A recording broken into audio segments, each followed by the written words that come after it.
Tanner White, courtside with the Whit Panthers.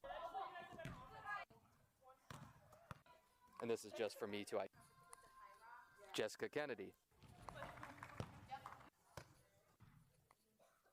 Sam Foster. Okay, Sarah Bruns. What? Yeah.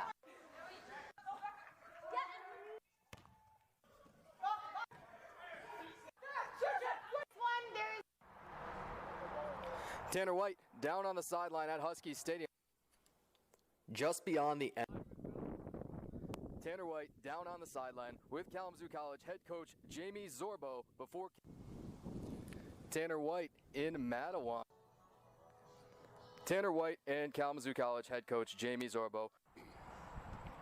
I'm Tanner White. He's the Huskies head coach. Hey folks, you know the deal by now. I want to take a look at. Hey folks, you know the deal by now. Tanner White talking with Kalamazoo. Now, let's break. Hey folks, I hope you're not tired of hearing us. And it's time for another one of our weekly. That's right back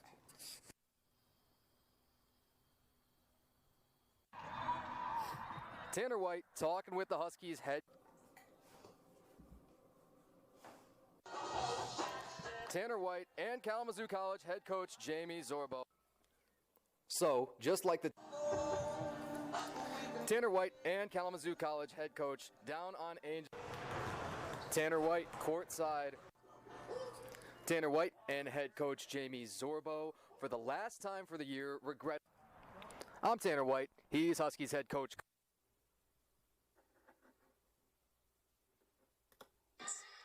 That only makes sense.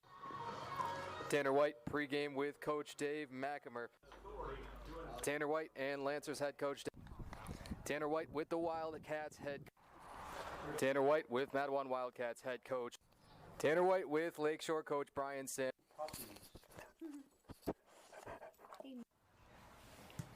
Tanner White with Kalamazoo College head coach and athletic director Jamie Zorbo before the home opener.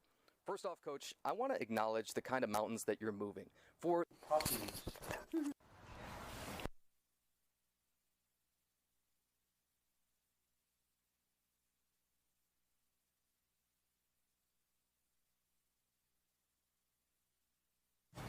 Tanner White with Kalamazoo College head coach and athletic director Jamie Zorbo before the home opener. First off, Coach, I want to acknowledge the kind of mountains that you're moving for this athletic department and this football team. Tell me about your travel experience week 1 to Sherman, Texas, of all places. I heard you got to do some really cool stuff. It was an amazing trip. We planned for it a little over 2 years.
Thank you for listening to the internet broadcast of Kalamazoo College Athletics. Today's game is starting in just a few minutes, and pregame coverage will start in just a moment. Thank you for listening to Kalamazoo College Athletics.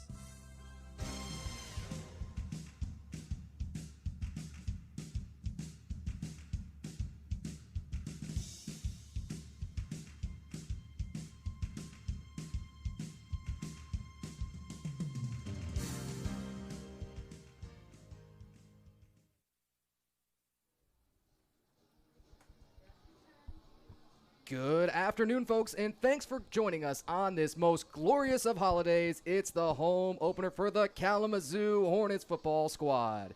They're welcoming in the Bethany College Bison. I'm Tanner White, class of 2022 here, defensive end. And to say that it is my fourth year here up in the booth is utterly surreal. It is tough to fathom that I've been up here for 4 years, but it is such a pleasure each and every time to be with you.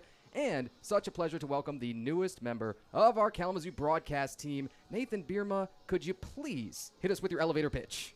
Tanner, it's a real pleasure to join you. I've been a broadcaster, a lifelong sports fan in the West Michigan area, pursuing broadcasting as a passion and hobby for, hard to believe, a couple decades. But this is my first exposure to Hornets football, and it's great to just experience the atmosphere here, soak it in, see the tailgating ahead of the game. Angel Field, a beautiful facility, so I'm really excited to partner with you for this today. Man, can I ask you, where did you park and how did you find parking? I think I found the last spot in the parking lot right next to the stadium when the tailgate was in full force. I was surprised to see one left, but there weren't many other than that. More power to you. I tell you, I did not even try. It's starting to become a packed house. People are still trickling in a little bit. But let me tell you, right around that kickoff time, which is in 13 minutes and change here, we got 12:46 p.m. in the zoo. It's going to be live. The home opener here for 2025. As we mentioned, the Bethany Bison come in. Man, it is a good time, you know, every single time that we're out here, but particularly after that week one, there's so much to like from what Kalamazoo did in that week one. Can we start, and I think we've got to start with Dawson Scoopin at quarterback, right? First career start for him. First career start, looking to make his imprint on this team, and boy, did he ever. To take his team on the road down to Texas. The team falls behind 10-0 after the first quarter and just steadily comes back, and Scoopin led the way. Threat passing the ball, threat running the ball. He was the number one threat for the Hornets, and to culminate with stopping the opponent on 4th and 1 at the 1 yard line to take the team 99 yards back down the field. That's the kind of drive where a quarterback says, this is who I am as a leader. I've got this team on my shoulders. Let's go down and win this on the road, and that's what they did.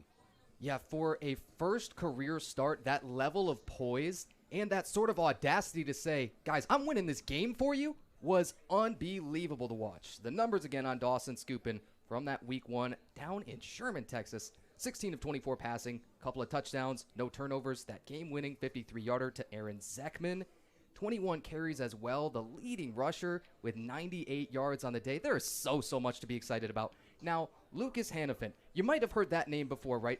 The triple crown, as it was, among Kalamazoo receivers last year. And he just adds on to that 8 catches, 121 yards, and a touchdown. So, let's say you're Bethany in your film room, right? And you're seeing before this game week, hey, this Hannafin guy, I think we're going to circle him with big red circles and arrows and X's. Say, hey, that guy, let's roll a lot of coverage that way. The challenge for Bethany is when you focus on a threat like that, then you open up the field for the threat that Scoopin is both on the ground and in the air.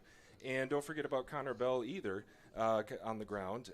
And so it's a multi-pronged offensive approach. And when Kalamazoo gives the spread look, it puts the pressure on the defense. What part of the field are they going to be vulnerable? What part is going to open up? And you can't just take away one threat against a look like that. Strongly agree.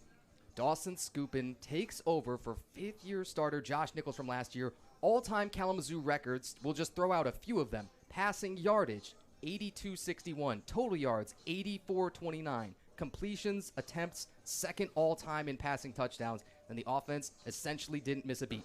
Now, you maybe want to clean up a few things offensively, as well as on special teams. You had one blocked field goal, and 14 points is not an outstanding number per se, but there's just so many other offensive positives. It starts with Dawson Scoopin, of course, and your new quarterback coming in, but there's so much else to it, and I am particularly excited. And as you know, Tanner, having played, having suited up, road wins build character, especially early in the season with a team that's looking to establish its identity. To make a trip like that down to Texas, come from behind, win it in the fourth quarter, that's the kind of win that defines the season, defines your identity going forward, and says this is the way we want our season to take shape. I could not agree more, and you've led in perfectly to exactly what I got to talk about with Kalamazoo head coach and athletic director Jamie Zorbo. It started with that trip all the way out to Sherman, Texas to take on Austin College. Let's hear from Coach, and when we come back, we'll be roughly ready for a national anthem or so. Thanks so much again for joining us. And it went off without a hitch. Obviously, we capped it off with a nice. Pardon us, folks. We're going to back this up to the beginning. Stay patient. Tanner White with Kalamazoo College head coach and athletic director Jamie Zorbo before the home opener. First off, Coach, I want to acknowledge the kind of mountains that you're moving for this athletic department and this football team. Tell me about your travel experience week 1 to Sherman, Texas, of all places. I heard you got to do some really cool stuff. It was an amazing trip. We planned for it a little over 2 years, and it went off without a hitch. Obviously, we capped it off with a nice victory, but the logistics of the travel were smooth could be, and great experience for a lot of our players. Some of our kids had never flown before, and for them to experience a charter flight was pretty special, and special for everybody. It was amazing. You graduated 20 seniors last year, Coach, and it was one of the most productive and storied classes, in my humble opinion, this place has really ever seen. You had so many open starting and rotational spots even coming into this season. How'd you feel about the performance of all of those new faces versus Austin College? I thought we did a pretty good job. I mean, I love our team. This has been a great team to work with. The incoming players, the freshmen this year, have been phenomenal. They're not only very talented, but they're very coachable. Their personalities are such that they're very much team first kind of kids. We did a great job as a team from the beginning of camp to now of really coming together as a family. There's a genuine care and love for every member of this team, and I think that's special. I've told the team multiple times, that's the foundation for success, and you can win with that. And I've been really pleased with everybody's development.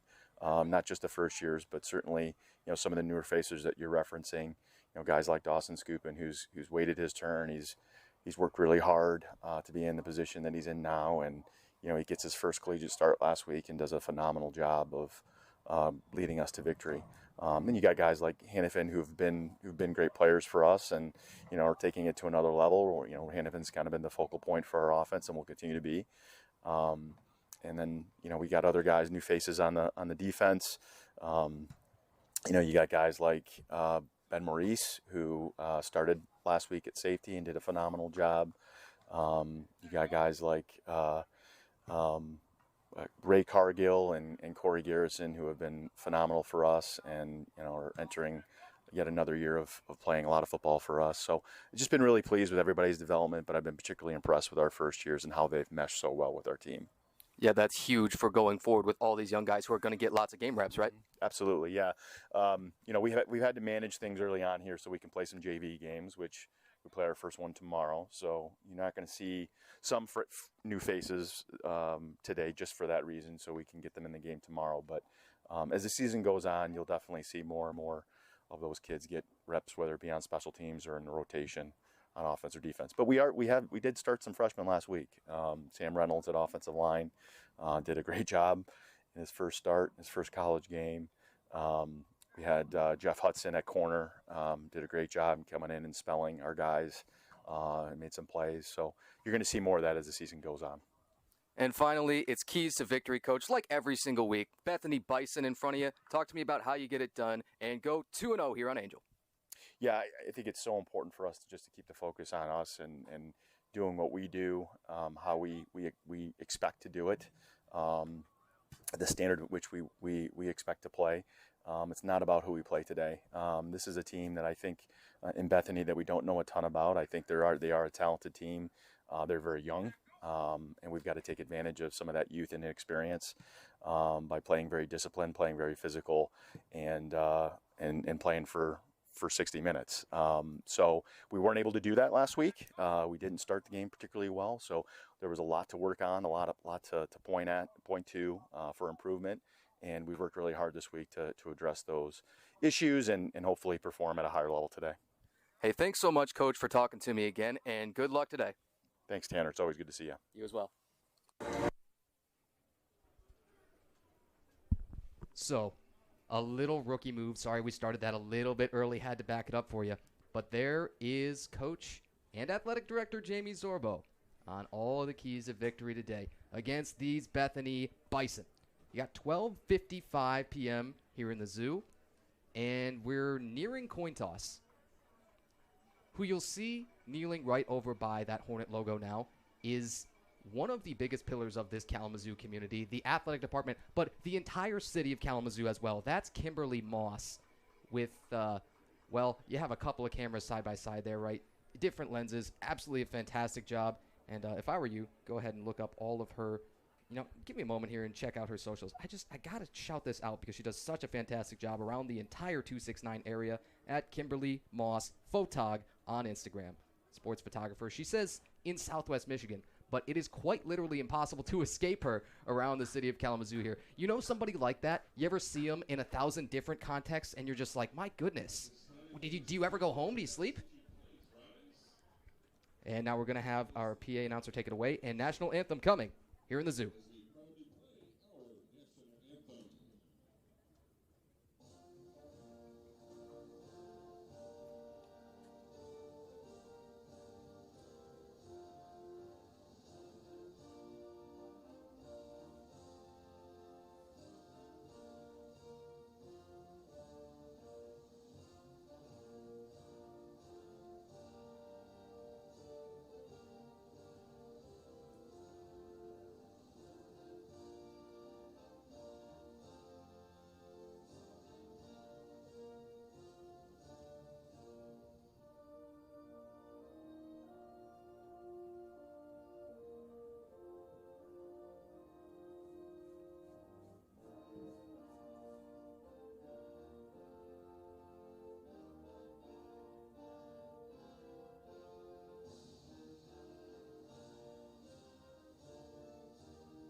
Hey, listen, Nathan, whether you like it or not, kickoff's coming. Well, and Tanner, I know you have suited up on this field, and on a home opening Saturday like this, you know what these players are experiencing. Sunshine is out, you're in front of your home fans for the first time. It gives you a bit of an extra boost of adrenaline. You can get jacked up. And there are guys who have very, very differing pregame routines. Some people, you couldn't tell that their vitals are elevated at all. They are positively stone cold. And some guys want to, punch things in the locker room. They want to throw stuff around. They want to shout guttural. And there's everything in between. Let me tell you, I was much more on that calm, the really quiet side. I necessarily didn't need music. People thought that was strange sometimes. I didn't always have headphones with me. But when you are utterly prepared, when you have been in the playbook from day one of camp till right now, you've had the scrimmages, you've had the week one win on the road with much, much more difficult travel conditions, there's not much more to say. There is line up and play football, this sport that you love, that you've been playing your whole life.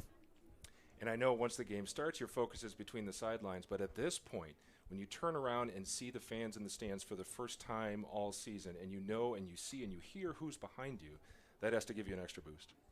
I fully agree. The best news is just 45 seconds left on that game clock before we get the kickoff. You've got a deferral here. Did you catch who won the coin toss? You've only got two options. I did not. If we're lucky, we'll get our mic'd up official to announce that. Typically, that answer is yes. But let's find out in the next 10, 15 seconds. Bethany to receive. Yep. So after the deferral, that means Kalamazoo won that coin toss. Their captains, Lucas Hannafin, Connor Bell, Nolan Janinga, Corey Garrison, and everybody's favorite newcomer at quarterback, Dawson Scoopin. You say newcomer, right? That's not really fair. The numbers from last year, well, they were still quite good, right? Just in very limited time. Coach Zorbo telling you before the game, Scoopin has put in his time, put in the work, waited his turn, and now that it's here, he seized it, and we're looking for him to hopefully have another performance like he had last week, this time in front of the home fans.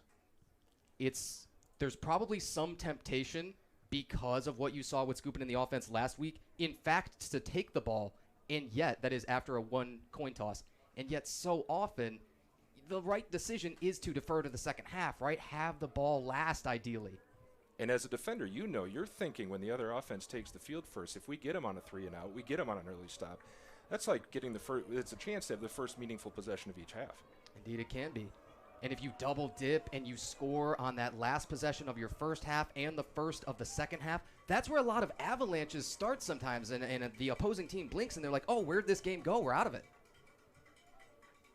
How about Eddie Langton, the sophomore out of Clarkston, to tee this up? It's the home opener for the 2025 season. The Kalamazoo Hornets and the Bethany Bison play ball. Ready, ready, swarm is one of the most fantastic kickoff cadences in the nation. Langton, toe to leather, and here comes the return. Initial hit is made by 54 Lance Wolford, and then a swarm of Hornets. The return comes right up the middle of the field, and the Hornets do indeed swarm. Coach Zobo said to you very specifically in the pregame, we didn't have the start last week that we wanted. We got in a hole early. We want to turn that around this week from the outset. Indeed, he did. It probably starts up front with three outstanding defensive linemen, a unit that has a lot of experience. It's going to be left to right, Dylan Gackey, Nolan Janinga, and Bryce Ballabuck, your three down linemen. Bethany, first snap from scrimmage. Maybe had a little bit of early movement. They go play action. They're looking to take a shot right away. Quarterback steps up. He is dumped. Marcus Petty, welcome to the ball game. Didn't look like the most convincing play action fake to me. The running back went out to his route awfully early, so I think the defense knew early on what the plan was, and Petty gets in there and brings down the quarterback. There is a look when nobody's fooled sometimes. I fully agree. Well, you're backed up, second, and call it 13, maybe 14 yards.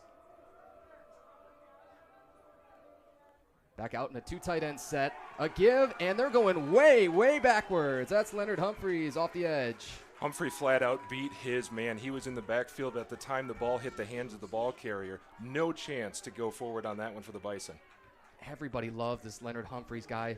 Flashed on film last week. Hey, 6'3", 230. You think that plays at this level, man? And what we saw there was his speed. He just got around that corner faster than anyone could get to him. So now it's a third and extra long. How much is in the playbook for this kind of distance? They're going to go with a bunch out to the left. Ball is just beyond the right hash. Looking to throw. It's tipped up in the air, almost intercepted. Oh, we could have had a big man rumble perhaps. But a fantastic start. A couple of negative plays and then an incompletion on the third and long. Looked like Jalen Bull Swain, who had a chance at that ball, looked like his arm was actually pinned by the offensive player, so he couldn't get both hands on the ball. Would have been great to bring that in. But what we talk about, the importance of a potential 3-and-out on the first drive, that's what they got. They moved the Bison backwards. Now they're going to get the ball on offense. You have a two personal protector look out here. Kalamazoo with one deep returner. It's going to be Lucas Hannafin. Not bringing a whole lot of heat. This first punt is away. Hannafin watches a couple of bounces. He says, get out of there. Now there was nearly a little bit of contact. That's 30 Brandon Speed, who thankfully got out of the way. Yeah, it was dangerous. If that had made contact with Speed, it would have been a potential turnover. But the punt just crosses midfield. Hannafin wisely elects to let the ball bounce. And now incredible field position for the first drive for the Hornets. Trenton Huffman takes one sack on that drive. He hands off on the second down. That goes back another 3. A 3rd and 16, when you're consistently putting teams in that, to move the chains is near impossible sometimes. The first look at the Hornets here at home for 2025. First snap, Dawson scooping. Puts it in the belly of Connor Bell. Bell, not a whole lot there. Going to be a little bit of push at the end on the pile. Coach Zorbo told us about Sam Reynolds as one of those offensive linemen getting his first game reps that he was excited about at left guard. 5'9", 240, a sophomore. And already some tempo. Kalamazoo's got 3 receiving threats out to the field to the right. Now they're going to motion one. That's Hannafin. Hey, probably want to circle him. They set up in a symmetrical formation. Scoop in through the hands. A little high for Hannafin. That one was intended for Hannafin the entire way. He just ran across right behind the line, and the ball went right to him. Just a little high, couldn't bring it in. He had a little room to work with if he was able to haul that down. And so good after the catch, too. We mentioned towards the top, he was the Triple Crown winner among receivers, that is, leading Kalamazoo with 65 catches, 778 yards, 9 touchdowns last year, and went 8 for 121 in a TUD week 1. It's like this guy keeps getting better all of the time. It's not supposed to be impossible. Again, 3 receivers to the field side. I think you got a little bit of movement, and this will probably back him up 5. Always a chance, too, that we talked about the adrenaline with the home opener. Always a chance that it maybe contributes to potentially being a little jumpy on the line. Maybe it takes a little time to get into a rhythm on offense. We might be seeing that right now from the Hornets. Did you see the safety, 21, Blake Adams? And I'm identifying here by the green mouthpiece that he's got, as well as the back plate that's hanging out of the jersey. That's utter drip, by the way. Shout out to him. But did you see him from all the way at his deep safety spot pointing at, hey, I know who moved? Yeah, he saw it right away. Ooh, and it's in fact been waved off. Well, never mind. A note on Adams, a 5'9", 155 DB, a sophomore, and tied for the team lead in tackles in week 1 against Sewanee with 7. Well, we're going to get it ready for play here at some point, but first we got to have apparently a discussion with Coach Zorbo on the sideline.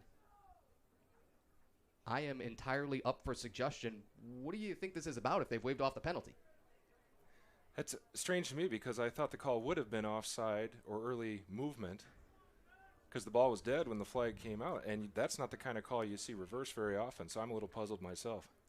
Yeah, interesting.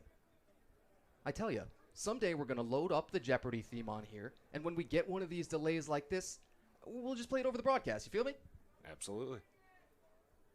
I know Dawson Scoopin is saying, hey, we're ready to go here. What is the holdup? It is, when you eventually come out of this, it's going to be a 3rd, and it's showing on the scoreboard as 8 right now. That's a very short 8. But here comes the offense. Ball's on the left hash. 48-yard line. Scoopin's first 3rd down. Holds. He's going to launch. Intermediate. Drilled it in there. First down, Braden Zekman. Zekman finds the spot just past the first down line and is able to get open, get the ball in, pass a little high. He brought it down, gets the first down for Kalamazoo. Oh, now a dramatic shift. Scoopin's out there lined up wide. Hannafin in the backfield at quarterback. Hannafin, maybe speed option. He's going to keep it himself. Bounce to the outside, a couple of stiff arms. And at the end, we'll probably lose 1, maybe 2. Oh, it's so cool, though. It's fun to watch. Hannafin had the option too, but neither player had much opportunity as Bethany able to sniff it out pretty early, get into the backfield, and just no room to maneuver. Hannafin did the best he could. Maybe fortunately it wasn't a bigger loss. Back up on the ball. They run quick, and they're not going to get a whole lot of anything. Mario Pomorski is the one who was tasked with trying to push that pile. It's maybe back to the original line of scrimmage. Another 3rd down upcoming. So far, the Bison up front are looking pretty stout. A couple plays that have gone up the middle for no gain or less. They're winning the battle up front early. Scoopin, designed rollout. He's got his eyes downfield. He's got a wide open man. That's another first down for Kalamazoo. Complete for 84, Hayden Johnston. Johnson was wide open, no one within 10 yards of him when he caught the ball. The only question was, could he stay in bounds? He was leaning a little bit, but picked up a good amount of yardage. And the Hornets are moving down the field.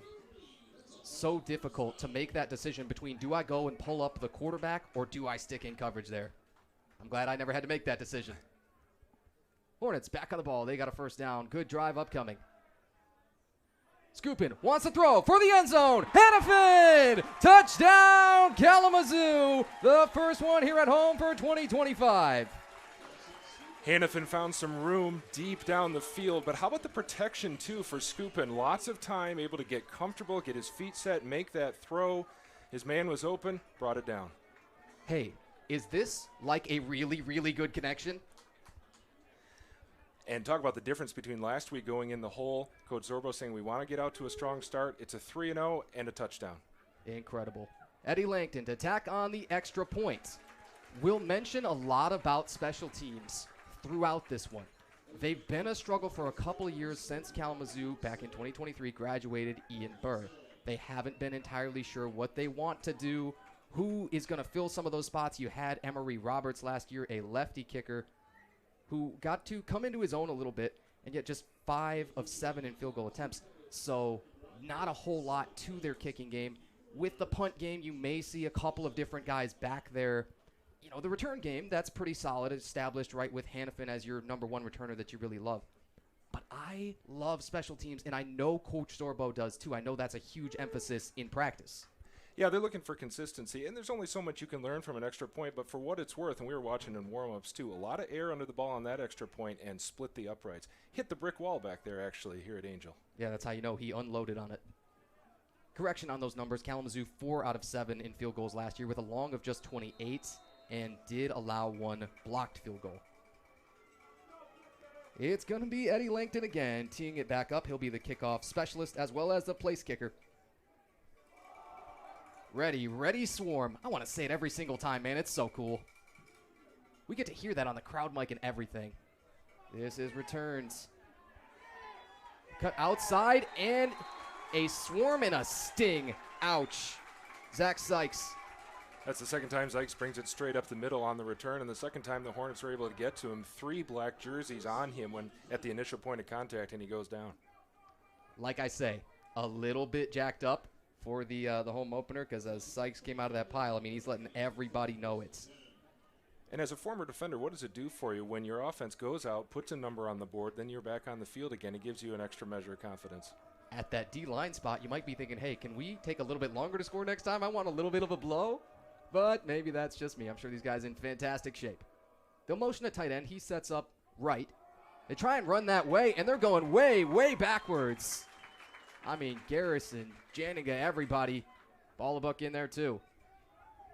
Kalamazoo just breaks down the front of the Bison. They're in the backfield and just nowhere to try to make any kind of gain for the Bison. They lose a couple. I'm no good at math.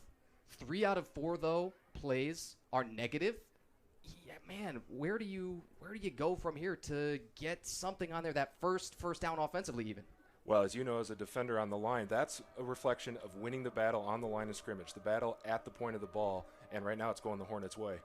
Most definitely is. They're playing on that other side. You had a little bit of movement. Defensive line gets back there in plenty of time.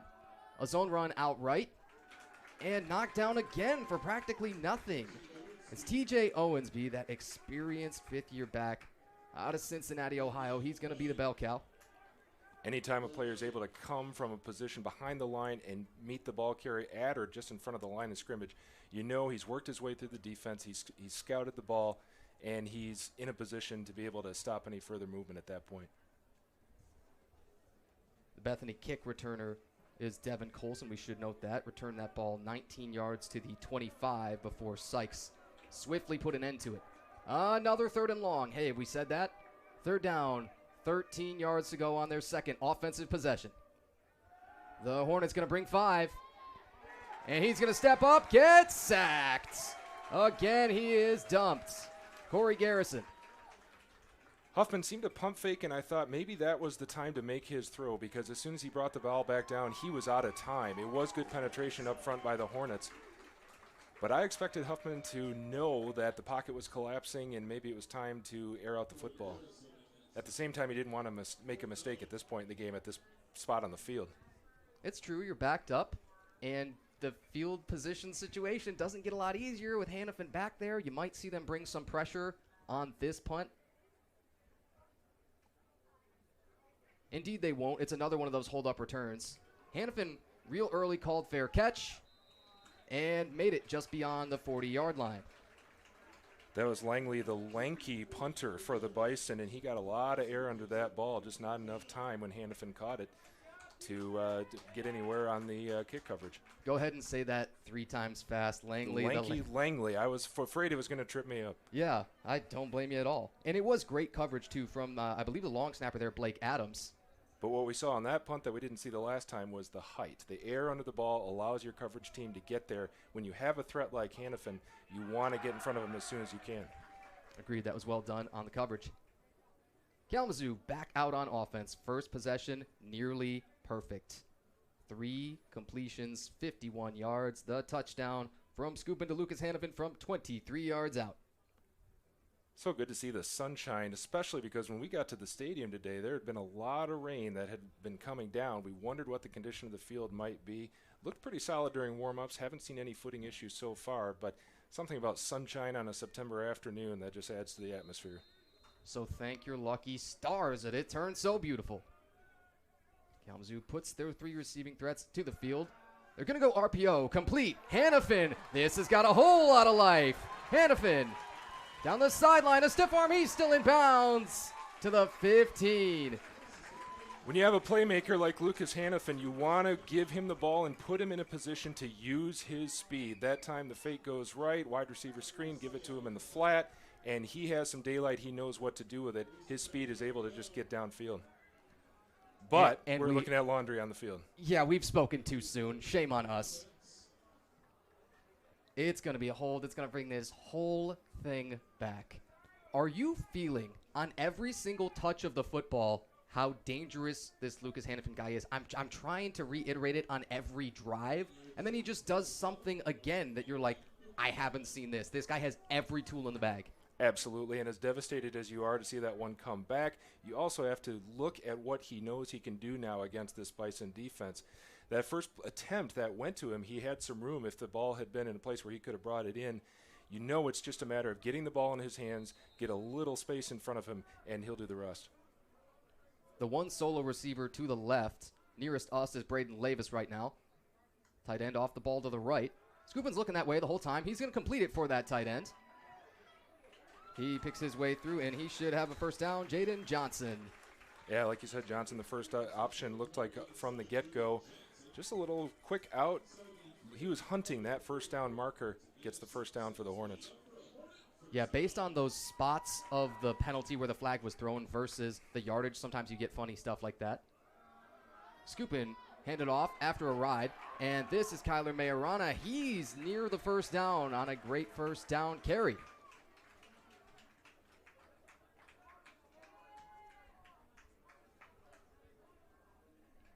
And they'll probably stick in some tempo. Hasn't had really any drawbacks so far. They're right back on the ball. Yeah, right now you get the feeling the Bison are a bit back on their heels. Hornets coming at them fast and furious. Scoopin, a long ride on that RPO. Complete Hannafin. He's just tossing bodies. He's inside the 10. For a moment there, he looked like he might even break that one, but he was not easy to bring down. There were about 3 Bison that tried, and he was able to get inside the 10 after a big gain. They're back on the ball. There is no respite in sight. Hannafin lined up deep in the backfield. Something to think about. Scoopin will motion him. They set up 3-by-1 to the right. Scoopin, he's going to look that way first. Comes back towards the middle. Flushes left. Scoopin. And just a couple before he's got to duck out of bounds. Scoopin was not thinking run first, but there you see what a quarterback who has that running threat can do. The pocket holds up for a while, then it breaks down, flushes him out, and with 2 unblocked defenders coming at him, he's able to get around them and actually get a short gain instead of taking a sack. Bison substitute a little bit late, but they are able to get the guy off. Kalamazoo with another little shift. Majorana in the backfield, flanking Scoopin to his left. Give it for Majorana this time. One quick cut. Not a whole lot to be had. They're maybe 5 yards from the end zone here still. Goal to go.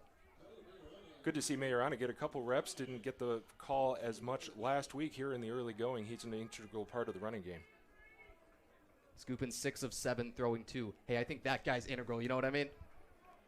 He is. To say he's picked up where he left off last week is an understatement. Skupin on the 3rd and goal. He's going to put it down low. It's broken up, but a penalty in the end zone. Looked like the defender that time, Khalil Berry, putting his arm in front but getting too much of the body of the receiver coming across, not giving him an opportunity to catch the ball.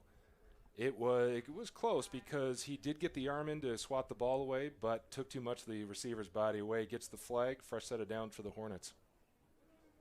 And as this penalty occurred in the end zone, you're going to be knocking on the door. Ball should be placed at about the 2-yard line.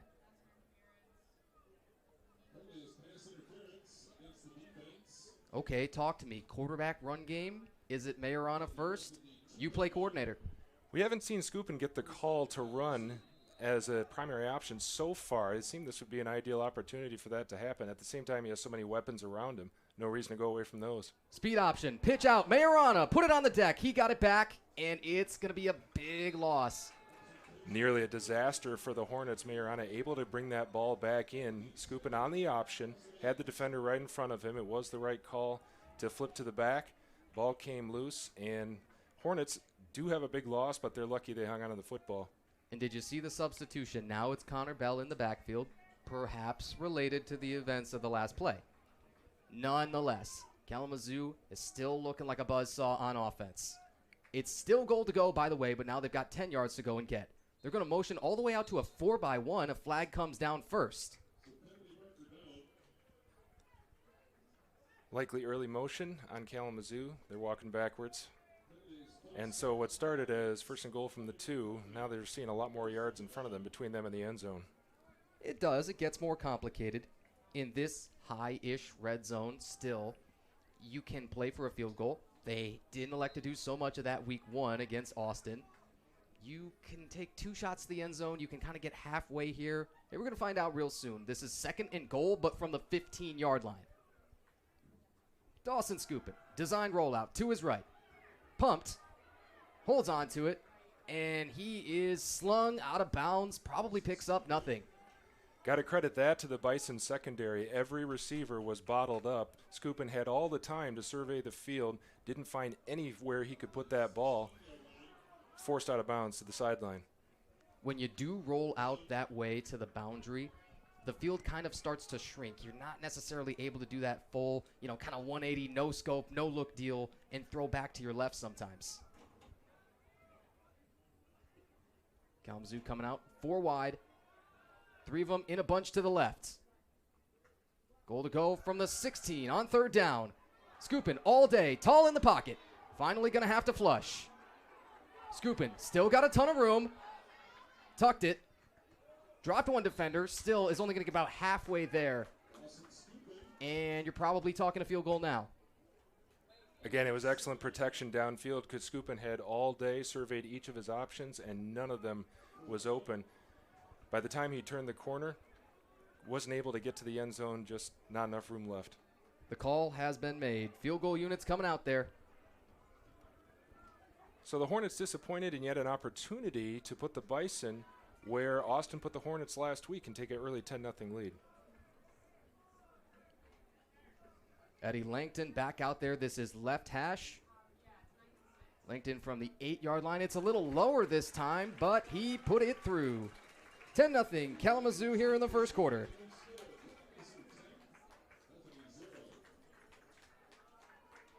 All right. It's a really good start. It would have been the best possible start had you punched that ball into the end zone. But, oh my goodness, almost every defensive rep, Bethany's going backwards. Yeah, the ball's been moving in the right direction for the Hornets on both sides of the ball until that last sequence where they backed up from the goal line, but they're still able to get the 3 points. We got to shout out the holder, I believe, was Aravan Krishnan. Snap went a little to his right. He was able to pick up the ball, put it in position to get the field goal converted and get those 3 points on the board. You hear the term specialists, right?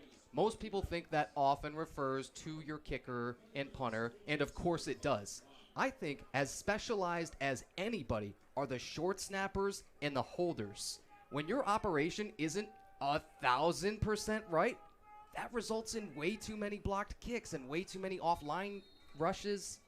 Man, you've seen too much of that the last couple of years even in Kalamazoo, and a great job there. And when you think about how little time there is between the moment the ball is snapped and the moment when it has to be upright and ready for the kicker, I don't know if that's a half second. It's one of the quickest plays in football. It is. Eddie Langton, kickoff, continues to be fielded by Colson. This is down to about his 1 yard line, and he's going to pull it out. He might have life along that left side. He stiff arms Bowles Swain. He's down that left sideline towards the Bethany bench, and a big return, maybe near the 40. Colson's first couple of returns went right up the middle. This time he turns the corner to the sideline and he finds daylight, able to finally put the Bison in good position. With the struggles that they've been having early on, they have to get a bit of a boost of confidence with a good spot on the field. They're going to come back out now at their 35. That's still very much a plus return, right? You talk about a plus or a minus return, and that's relative to the position that you would have had from just taking the touchback. One thing we were watching with this Bison offense is last week they had Brett Phillips and Trent Huffman roughly splitting the snaps. This week Phillips out of the lineup. Huffman gets the call. Wonder if there's a bit of an adjustment too with him being the guy at quarterback. Huffman does start with a rollout here. He's got an intermediate throw. That is a dart.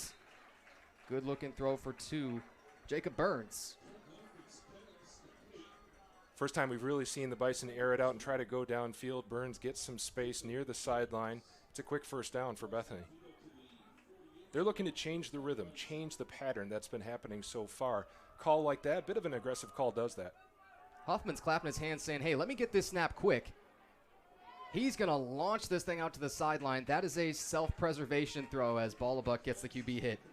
That was all about the Hornets' pressure up front. They talk about a swarm. There were 4 black shirts, and by the time they got to him, he had to make a desperation throw just to get rid of it. That's what you want to dial up as a defense after you've given up a first down big play on the first play of the drive.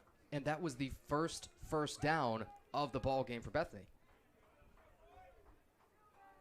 They've got the second down coming here after that incompletion, and yet that big chunk play took them across midfield. Not a bad spot to be.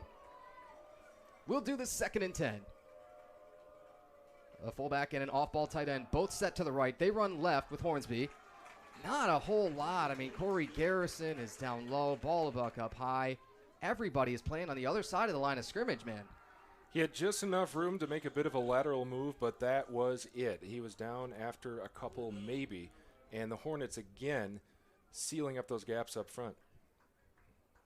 We got to watch a little bit of film, right? One of my biggest buzzwords that I was throwing around, gap integrity. Because there's a gap for everybody, and everybody's got a gap. It's a really long look at the sideline. Play clock's down to 15-ish, and yeah, they had that body language that says, we're taking a timeout here. Yeah, they want to talk it over. You wonder if they're between 2 different plays or some uncertainty about what the call was, but they sense that this is a key moment in this drive, and they want to be on the same page. We'll glance over the numbers as we're most of the way through this third quarter. You got 2 minutes and 9 seconds to play for the quarter. Bethany has negative 10 yards rushing. Again, it's one of those, if you were to print out the stats right now and we ran them down there and gave quarter stats to everybody, you're going to be kind of tearing your hair out when you see that. And you're going to be circling this negative 10 and pointing to it with red arrows saying, you kind of can't win a football game doing that. It's because still I think that those 3 on that front up there, Nolan Janiga, Bryce Ballabuck, Dylan Gackey, living in the backfield. That negative number stands out. So does total plays. Hornets 14, Bison 6. When you have a gap that big, that shows who's in control of the game on both sides of the ball. Sure. And then it leaks into time of possession, and you start to get worn down when your defense has got to play, 70, 80-plus snaps in a week. Trenton Huffman going to have an ace set here. It's 2 receivers each way. The running back to his left. Now he'll motion one of them. Fakes and going to throw underneath a little sub route that way. A good stick at the end to limit it. Completed for, is that 10? You got Julian Cordes. I'm seeing Beer Sing. I believe the ball went to on that one, and the idea is just to get him out into the flat to give him some room. And again, Hornets able to swarm the sideline as well so that he didn't have anywhere to go. So they'll have to punt after that 1 first down. It was such a great start to the drive, kind of fizzles, but considering where you're punting from here, you got a real good chance to pin Kalamazoo deep.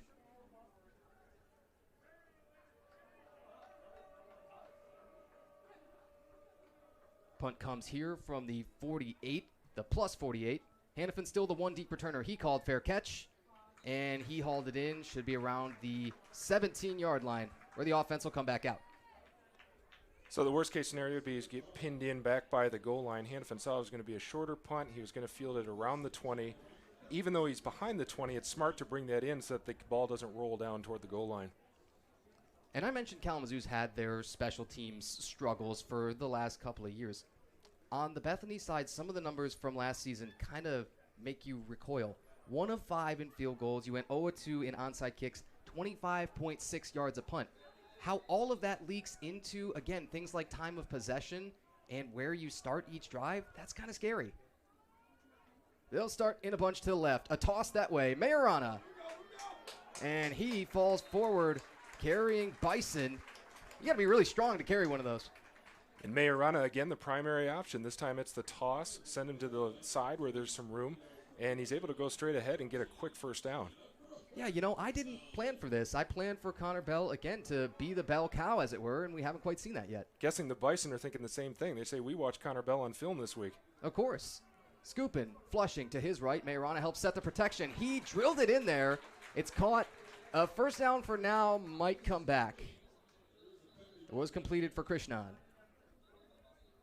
It was a great catch by Krishnan. The ball a little bit behind him. He was on his seat and able to reach behind him and bring it in. But this will be coming back.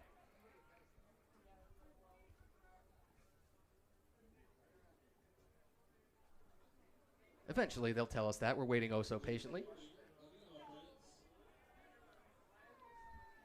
Now, I don't think we do have our officials mic'd up, right? You're just hearing PA. You should have 40 seconds left in this first quarter. Likely that means 2 plays. Although, if you run one here, we'll see. How about the variation we're seeing from the Hornets offense so far? We're seeing a little bit of everything, keeping the Bison off balance. They don't know exactly what's coming. Yeah, it's true. Lots of different formations, but largely out of the same personnel groups so that you don't have too many tells. I also like that. Lots of credit every single year has got to be given to John Krajasik, the offensive coordinator, also coaches offensive line. He's a fantastic recruiter here in the 269 area, just brings in good players each and every single year and calls good game plans. The tight end plus the 2 receivers are off to the right. Scoop in, long ride again, pulls it. Hannafin, there might be green grass forever. Hannafin, a cut inside. He's tracked down to the 20. Yeah, I thought he had a chance to break that all the way as well. The Bison secondary playing deep enough that they're able to come up and stop him, but a huge gain. And when you put that much open field in front of Hannafin, that's what you're going to see. Scoopin be able to deliver it on the money. Huge gain for the Hornets. Hear me out, Nathan. You should take one shot to the end zone before this quarter to just capitalize on the momentum, right? I like the thought. Once you turn around, you're looking into the sun for what it's worth.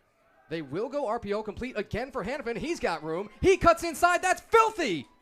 He stole the man's ankles. And down to about the 2-yard line for the last play of the quarter. Oh, my goodness. I'm unwell by that move. That's an exclamation point on this quarter. As dominant as the Hornets have been on this side of the ball, to have a play like that, a run like that, and a move like that from Hannafin just punctuates this quarter about as strongly as you could.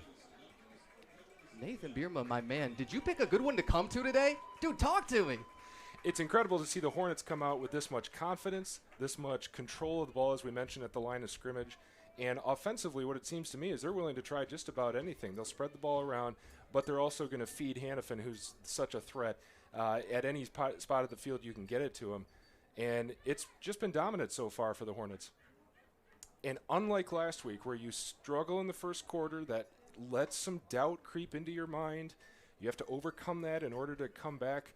You're coming back against your opponent and coming back against your own insecurity after falling down early. We're seeing the exact opposite today. They put points on the board. They're taking drives down the field, moving the Bison backwards when the Bison have the ball, and making a statement early on.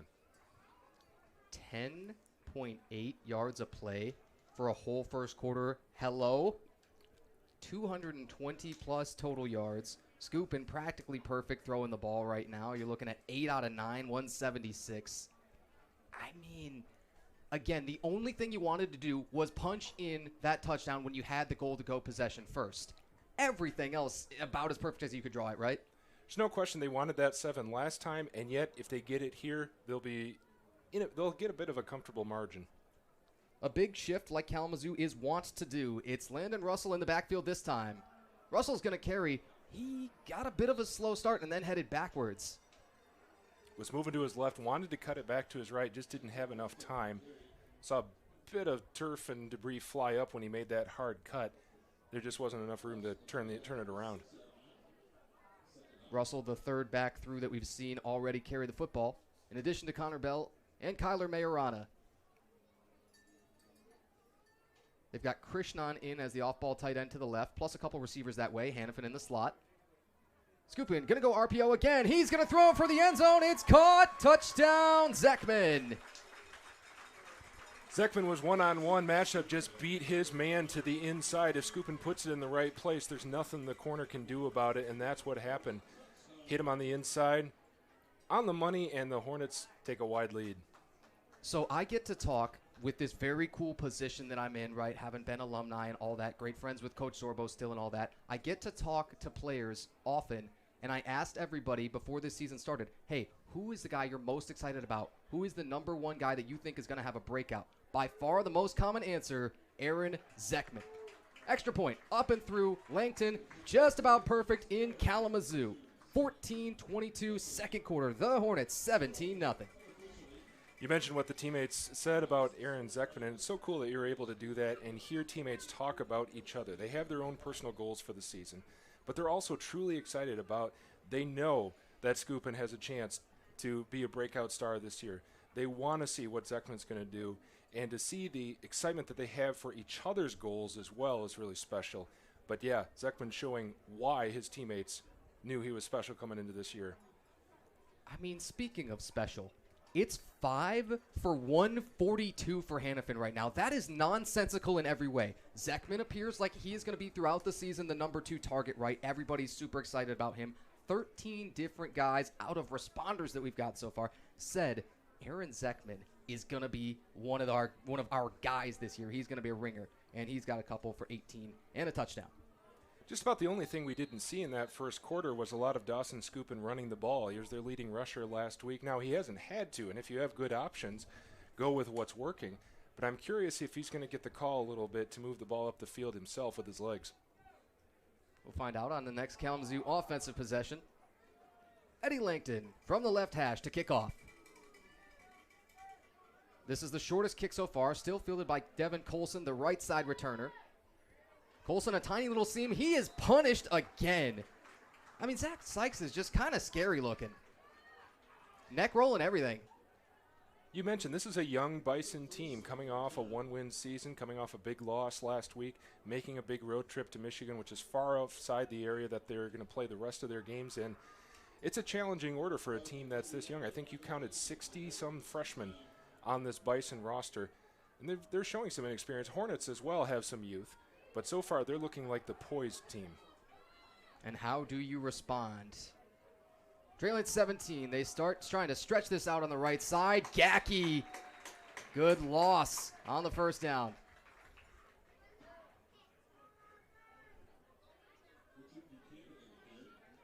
I'm not sure what your streak stopper is. I'm not sure what exactly you draw up to get guys out of your own backfield. It's got to kind of happen soon.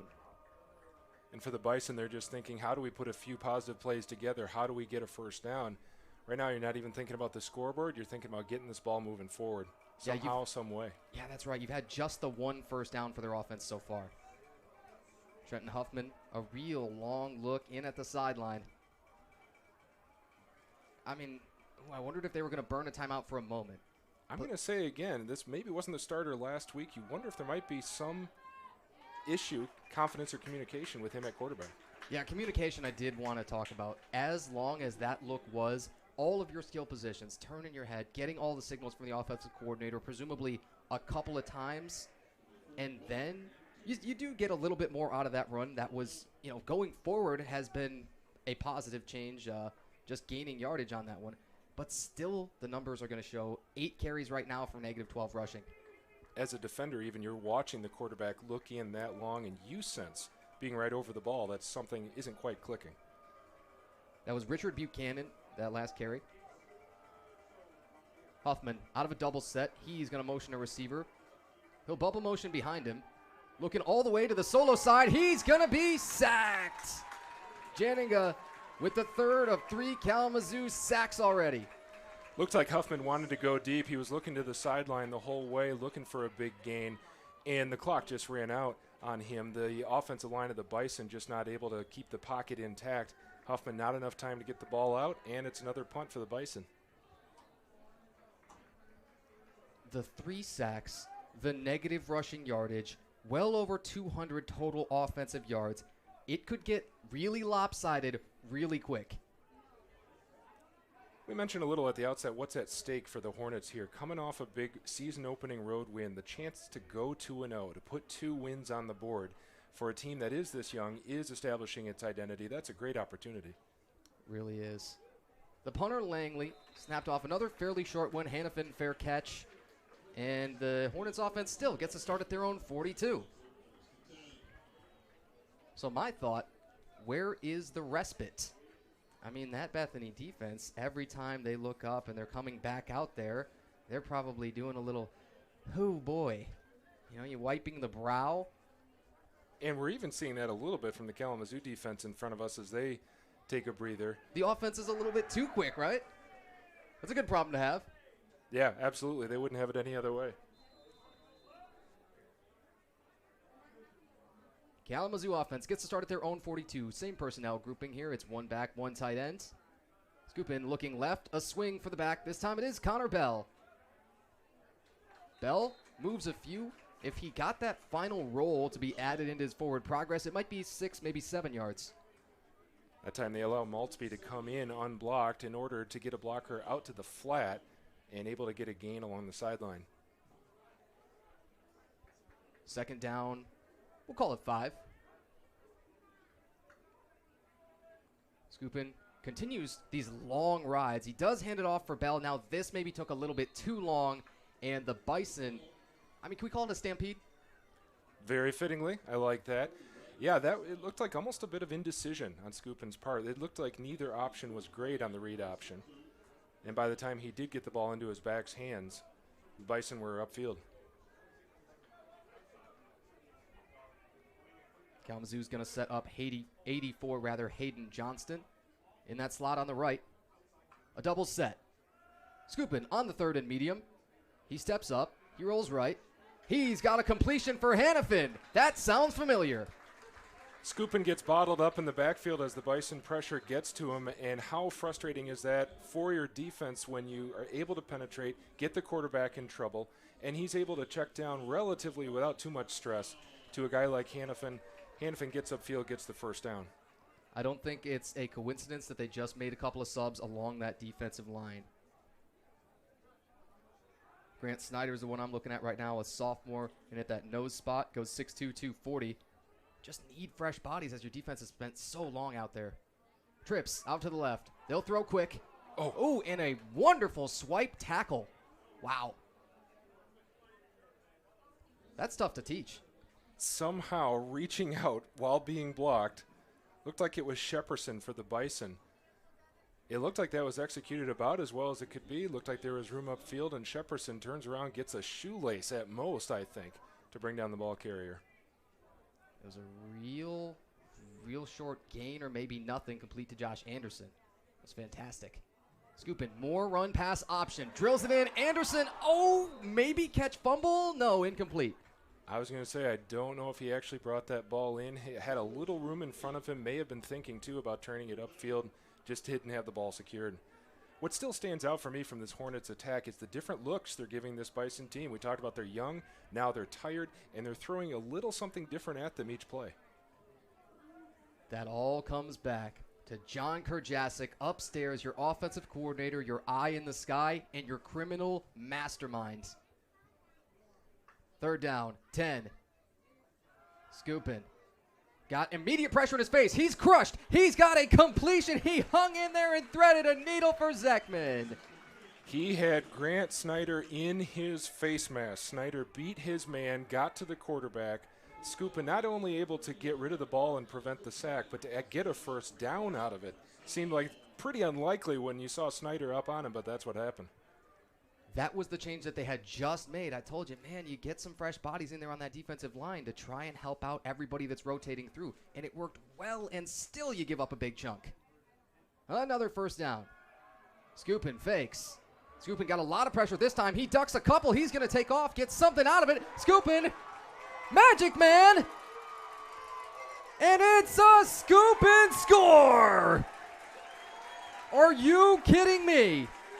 We said, when are we going to get to see Scoopin run the ball and make something happen with his feet? And we saw it there. He was dead to rights in the backfield with 2 defenders on him. Just to escape that was incredible, and instead he finds the end zone. Never before, and maybe never again, are you going to witness here on Angel a quarterback rush like that. What in the world? And I do think escape is the right word. And again, if you're the Bison defense, you think we had 2 guys on him locking him down, and he got away, and that happened. Extra point added on. No, a little bit wide. So there's where we talked about looking for consistency on special teams. That's an extra point that gets pushed a little wide. Won't hurt him too bad on the scoreboard, it doesn't appear. But those are the kind of plays you want to see become automatic. You do. You did have Langton make his first field goal plus those first couple extra points. But yes, you might, if, Bethany really starts to get some momentum and they start to do the math of, okay, how many possessions do we need? What scores do we need exactly and all that? You might start to think, we wish we had that 24-point lead. Dawson Scoopin from 30 yards out with one of the most comical and absurd rushes for a quarterback ever. I mean, let alone touchdowns, just rushes in general with this guy. You think, okay, middle of the field, he's kind of dead. He's pressured by 3 here. As you say, to get over the goal line with 3 guys on you, that last yard had to be earned. Grown man football. This was the first fair catch that we've seen called, and it was hauled in there. And I thought he had a little bit of room to maybe try a run back. Yeah, I'm surprised by that. And it was Biersing over there. You had seen previously Colson, who had been returning kicks for him. It's something to think about. And ironically, too, a couple of kick returns had been real good, especially the last one started you at your 35. Mildly curious, maybe. Yeah, and with the Bison being in the position they're in, they need some kind of spark. And if it's going to come in the return game, they'll look for it there. Instead, they'll get the ball to 25. Back out looking for any kind of movement. A single first down so far. Huffman pivots. He's pressured again. Jennings 2 times for the 2 times. Huffman right now is just feeling suffocated. He was looking to just get flushed out of the pocket and get some room to the side, and instead he goes down. Just no room to maneuver. 6 yards lost. Almost every offensive play, something's going backwards. It's kind of stunning. A double set. Huffman clapping a few times, wanted that snap, and maybe drew his guy, as it were, into a false start. Could be. Hornets are pretty confident that it's going against the Bison. Yeah, that's what you've got. Back them up 5. They didn't need that in the first place. Now you're starting to kind of hear, are we in our own end zone as he takes this snap nearly? Yeah, for the Bison, it's bad enough you're going backward after the ball is snapped, but to do it to yourself before the ball is snapped amounts to shooting yourself in the foot. Yeah, it hurts a little bit. 1 first down total. The total offensive yardage is negative right now. Kalamazoo showing a couple of linebackers with pressure. They'll bring 5. They'll run with Hornsby. He can't shake loose. That's Garrison. So when you bring the blitz from the outside, there's always a risk you open up a little space behind the line once the back is able to get there. Instead, the defensive line is able to bottle up the runner so that he can't get to that point to find the open field. Okay, what's in the playbook for a 3rd and 22? Anything? Ideally, Bethany wants to dial up a long pass, but they just haven't been able to establish a pocket that gives their quarterback Huffman enough time to try that. It's going to be a while before your guys can run 22 yards to even get to those sticks. Let's find out. The spread look we haven't seen so far. And it caused pressure with the 5-man rush. Kalamazoo, of course, is going to scoop and score this. Petty is, for now into the end zone, but yes, incomplete pass. Interesting play call. Yeah, maybe it was a bit of a surprise to see Owensby come out of the backfield and to try to get some yardage that way. But I don't see a high percentage probability that becomes a first down. That makes me question the play call. Yeah, it was a swing pass out there. That's, in almost all cases ever, a pretty conservative play call. Owensby had 1 catch for just 5 yards week 1. That's a play that's called clear the room for the punter. They weren't even thinking about the first down there. Right. And Owensby had some room to get a little yardage if the ball was put on the numbers, and it wasn't. Before this punt attempt comes to, you're going to have a timeout called by Bethany. I think they've got a lot to talk about on the sideline, as it were. Let's try and pull out from, pontificate where they start to turn this game around a little bit. Down 23-0, you've got to punt this right here, right? And you're not in any kind of scenario where the fake is in play, considering you've got 22 yards to go. Your defense is going to come out there. Kalamazoo is hot on offense, spreading you out, moving it all up and down in big chunks. Again, begin to pontificate. Where does it start? The Bison have to hope right now that it starts with maybe they're able to get a big stop on first down when they give this ball back. Maybe they're able to get this offense of Kalamazoo off the field. Right now they haven't been able to stop them. Again, let's go back to it's a tough assignment for a young team. Make a big road trip, come into Kalamazoo, haven't played them before, and right now they look a little knocked back on their heels. Caden Langley, the punter, snaps off a beautiful-looking spiral, but Hannafin will have some space. Hannafin drops a couple of defenders at first. He's down to the 40. Yeah, credit the Bison with a punt that makes Hannafin turn his shoulder and go backwards, but once he gets that ball, he has some room to turn it upfield and get into Bison territory. Was the coverage out-kicked a tad? It's a shame because that's the best punt that we've seen so far from Langley. I think it may have been, and again, it did move Hannafin backwards, which as a returner, you never want to be moving backwards and getting the ball over your shoulder and not seeing the defense coming at you, the coverage coming at you. But that's what happened, and then when he did turn around, he saw some daylight. Coach Brandon Robinson's squad, a single win last year, 3 in the last 4 seasons combined. Frustrations can boil over. Let's find out on this drive. It starts with a toss for Bell into that bunch. And hey, this is a tackle for loss. And then a real late toss. Swagger throwing down Hannafin at the end. And with a young team that's down big, maybe some frustrations mounting. Yeah, we were saying, right? Looked like he just got agitated, pushed his blocker over, but no flag thrown. I do love wide receivers, however, getting involved in the run game, and you'll probably hear me talk about that more as Kalamazoo really leans on it. Scoop in, play fake. Got some time, flushes. He's pulled up now, a man wide open, complete, Levis. And he's inside the 5. He bullies his way down maybe to the 1-yard line. It would have only been right, wouldn't it? It would have. This is just straight out blown coverage by the Bison. There was no one on that side of the field. I want to credit again the protection for Scoopin to find his receiver over there. The pocket held up, gave him time, found his man, made the throw. Okay, maybe it's the 5-yard line, sure. Kalamazoo back on the ball. Connor Bell, well, he is going to hit a wall. In fact, he popped out way beyond the line of scrimmage, rather into the backfield that time. And if you're looking for one bright spot on the Bethany side, I think it might be that front that has bottled up the Hornets runners anytime they've tried to go up the middle. It's because of all that forward progress ruled no gain. Trips out to the field. Hornets, a goal to go.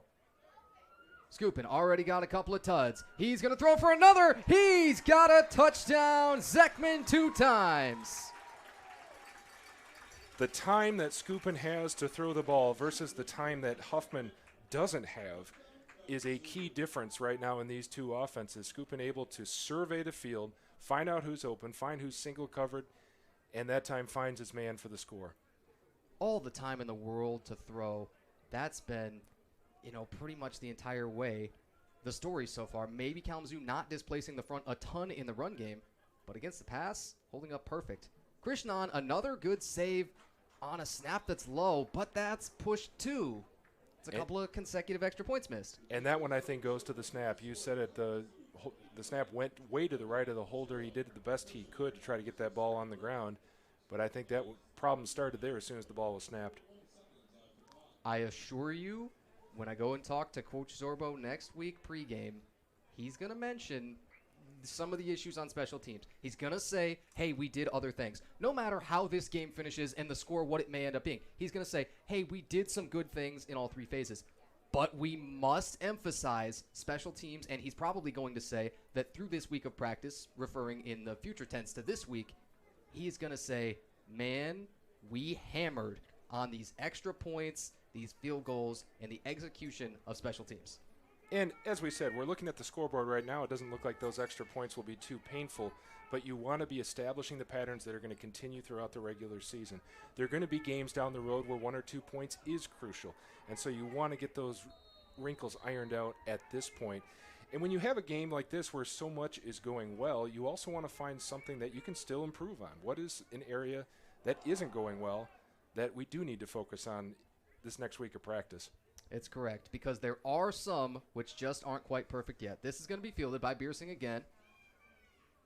Going to take a little cut out to his right, one detour toward the middle, and just beyond the 25. Still plus return. And right now the Bison are thinking if there's any way to get that 0 off the scoreboard, get down the field at this point, this might be their last possession. Hornets, as we mentioned, are going to open the second half with the ball. And so if you want to have any hope of getting back in this game, it starts right here, finding a way to put a few first downs together, start moving the ball, and put at least 3, ideally 7 if you're the Bison on the board. Yeah, you might see them forego the field goal. They're thinking, we can't even necessarily afford to play for 3. You could. You might also see them say, hey, we just want to get that 0 off the scoreboard any way we can. It's true. This is going to be a short completion for 8, Jacoby Jones. He tumbled forward. 8 or so on the first down. That's positive.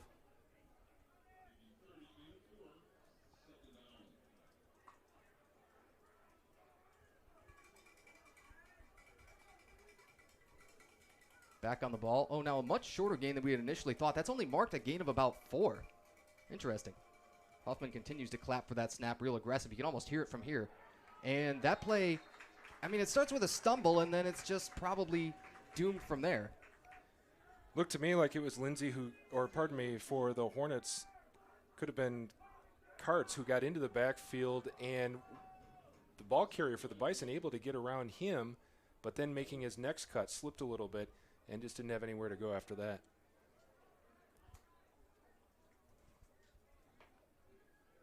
We're seeing another long look here from the Bison. Huffman brings in the play. Yeah, and you had, personnel changes. You got bodies coming in and out. Sometimes you bring plays in with a player from the sideline. They don't do that here. Once again, Huffman split the snaps last week, roughly. This time, he's been the guy who's been asked to take the ball at quarterback. They flop both tight ends to the left. Huffman rolls that way. He's got a man, nearly a one-handed yam job, but it is incomplete. I thought Biersing was going to bring that down, that he was able to get some space downfield. The throw was not where he wanted it, and yet it looked borderline catchable. It was nearly a big gain for the Bison, a potential spark. Instead, they're back on their heels again. Presumably a punt coming. You can't really start to get, absurd in your play calling decisions. They do have the punter back out there, Caden Langley. Your punter's getting a workout for what it's worth.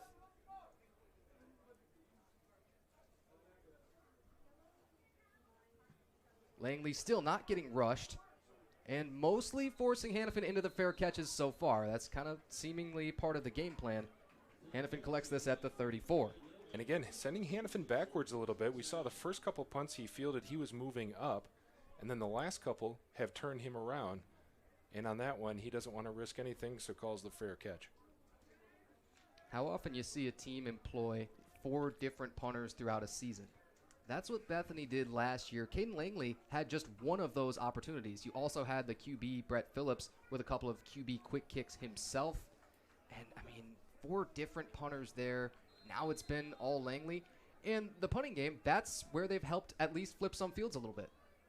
It has been a rare bright spot for the Bison. He's put some good kicks in the air. He has pushed the Hornets back, and most importantly, he's kept Hannafin from getting a lot of runbacks. Absolutely. Still starts with an RPO. Hey, have we said that before? That was tipped up in the air, nearly intercepted. And Skupin had a man open downfield, but that was dangerous. What a turnaround in momentum that could have been if the Bison were able to field that. Instead, it falls to the ground. Amarion Williams was the defensive lineman that had a chance at that. And then it's 23 Swagger, who was the outside linebacker hanging over the top of that 3 receiver. Skupin will look toward the middle. This is batted again.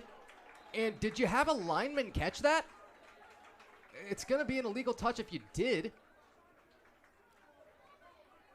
Oh, man. I saw the official potentially indicating that because the ball was tipped, it's a completion. Wow. Oh, add to the career highlight reel, Travis Shemwell. Hey, his first reception. I don't have to look that one up. How good is it to see the senior and the home opener come up with a positive play after a near disaster on that one? And one of the most heads-up plays you'll see. Complete for Hannafin. He might spin just enough for the first down. It's close. By where our head judge is marking it, that'll be enough. Going back to the previous play, the Bison please do. Got that ball in the air. It hung in the air high enough that it was worrisome that a Bison player could have come down with it. Heads up by Shemwell to know that since it was deflected, he was eligible to bring it in, and that's what he did. That is insane football IQ. You mentioned all down to experience. Skupin goes swing to the left. Russell with one monster juke. He might be loose. Russell breaks a tackle. 1 to beat. He shook him out of his shoes. Touchdown, Kalamazoo. Landon Russell, welcome to college football. Landon Russell, the freshman, that play was all about one cut on the sideline. He was going to his left, cut to his right, and he immobilized the entire Bison defense with that one cut. Once he got to the right side of the field, he had enough speed and enough open territory to convert the touchdown. Floodgates, there they go. Langton to add an extra point. Last couple, no good. To get right back to it, this one is good. 36-zip. Kalamazoo in the home opener here for 2025. After putting 14 points on the board last week, having to scratch and claw for yardage, scratch and claw for points, the Hornets, as you said, the floodgates open this week, and they've got a massive soon-to-be halftime lead. Yeah, that's the worst part, as it were. If Bethany goes quick, and let's say 3 incompletions, and they have to punt one more time, oh boy, you got to avoid that at all costs. In fact, I think you should start, arguably, on that first down with a run play. You'll see if it pops. You'll see if it gains something enough for a first down maybe, and then you can make your decision of, okay, so we might start getting up on the ball, going no huddle with some tempo. Yeah, that last play, Kalamazoo was not looking to push the ball downfield. It was just an opportunity that opened up once that cut was made. And so, as you say, there's a little too much time on the board for the Bison's comfort, but if they can put something together here, they can try to end the first half, what's been a lopsided first half, on a bit of a positive note.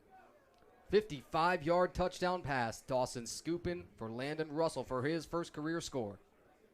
The kickoff comes. It's collected just inside the 10-yard line. Kalamazoo got a couple of chances at it. Now this might break for something big. Oh, the kicker, Langton, didn't have the angle. You got one man maybe with one shot. It's a touchdown of 91 yards. We talked about the Bison earnest to get something positive out of this first half.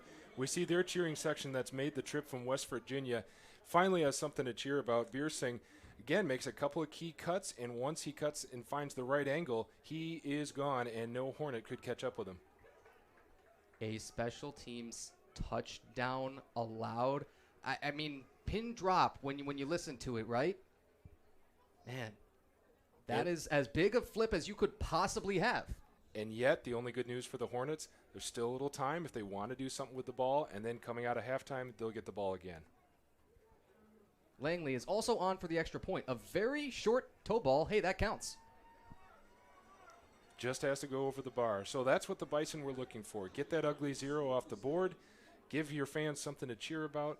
Do anything to try to reverse the momentum. And if Kalamazoo doesn't get aggressive here, maybe the Bison are able to bottle them up. Maybe they can get what feels to them like a sense of momentum. Hornets, meanwhile, want to keep the pedal to the metal. They might not be looking downfield, but they want to keep the pressure on, especially after that last play. Oh, so you think they're satisfied, as it were, with 318 passing yards on 18 of 21 from Scoopin? Hello. It's about the best first half you could have drawn up, and yet, as we said, as you heard in the interview before the game, it's got to be 60 minutes. It really, really does. 4 touchdown passes in the first half for Dawson Scoopin to 3 different targets, a couple for Aaron Zekman. Hannafin had one, and the longest one was Landon Russell. Congratulations again, young man. Be interesting to see now if the Hornets try to take a little air out of the ball, maybe tries running the ball a little bit more. We said they haven't had as much success going up the middle with the rushing game. Maybe they do that at this point in the game. Maybe not looking to score, maybe looking to end the half on their terms and then start with the ball in the second half. You know what injustice I've got to correct? I said 4 touchdowns for Scoopin. Now that's only throwing. I left off one of the most ridiculous rushing touchdowns you'll ever see from a quarterback. Shame on me. How about 5 total touchdowns? Eventually the kickoff gonna come. It is still Caden Langley. So he'll handle all 3, the kickoff specialist. He'll kick extra points, and this is a really, really high kick. It looks like it's going to head out of bounds, maybe. I think the Hornets touched that before it went out of bounds. Would have been a legal procedure if they had left it alone. Yeah, it's a strange sequence. Now, what you can often see with upbacks is they can call fair catch, of course, in order to not have to worry about returning that ball after they field it and maybe putting it on the deck. But, yeah, it's kind of a strange sequence. When you saw how shallow that kick was and saw the angle, my first thought was maybe they're trying to keep it away from the returners that are all the way back. But that one may also just have been a bit of a shank and not intended to go that short. Certainly not intended to go out of bounds. Hornets gave the Bison a bit of a lucky break by fielding the ball before it did that. Yeah, it's tough to say. I do think that the special teams coordinator over at Bethany deserves some credit here. Hayden Daly has dialed up some good schemes so far. Again, between their punt, between their return units, obviously with the one monster 91-yard kickoff return touchdown, they're staying in this game, as it were, on special teams. And by the way, talk about the adjustment that they make on special teams, going to Beersing after a few returns that didn't do a whole lot. Say, we'll try number 10 on Bethany, and sure enough, he makes something happen. Offense back out for Kalamazoo.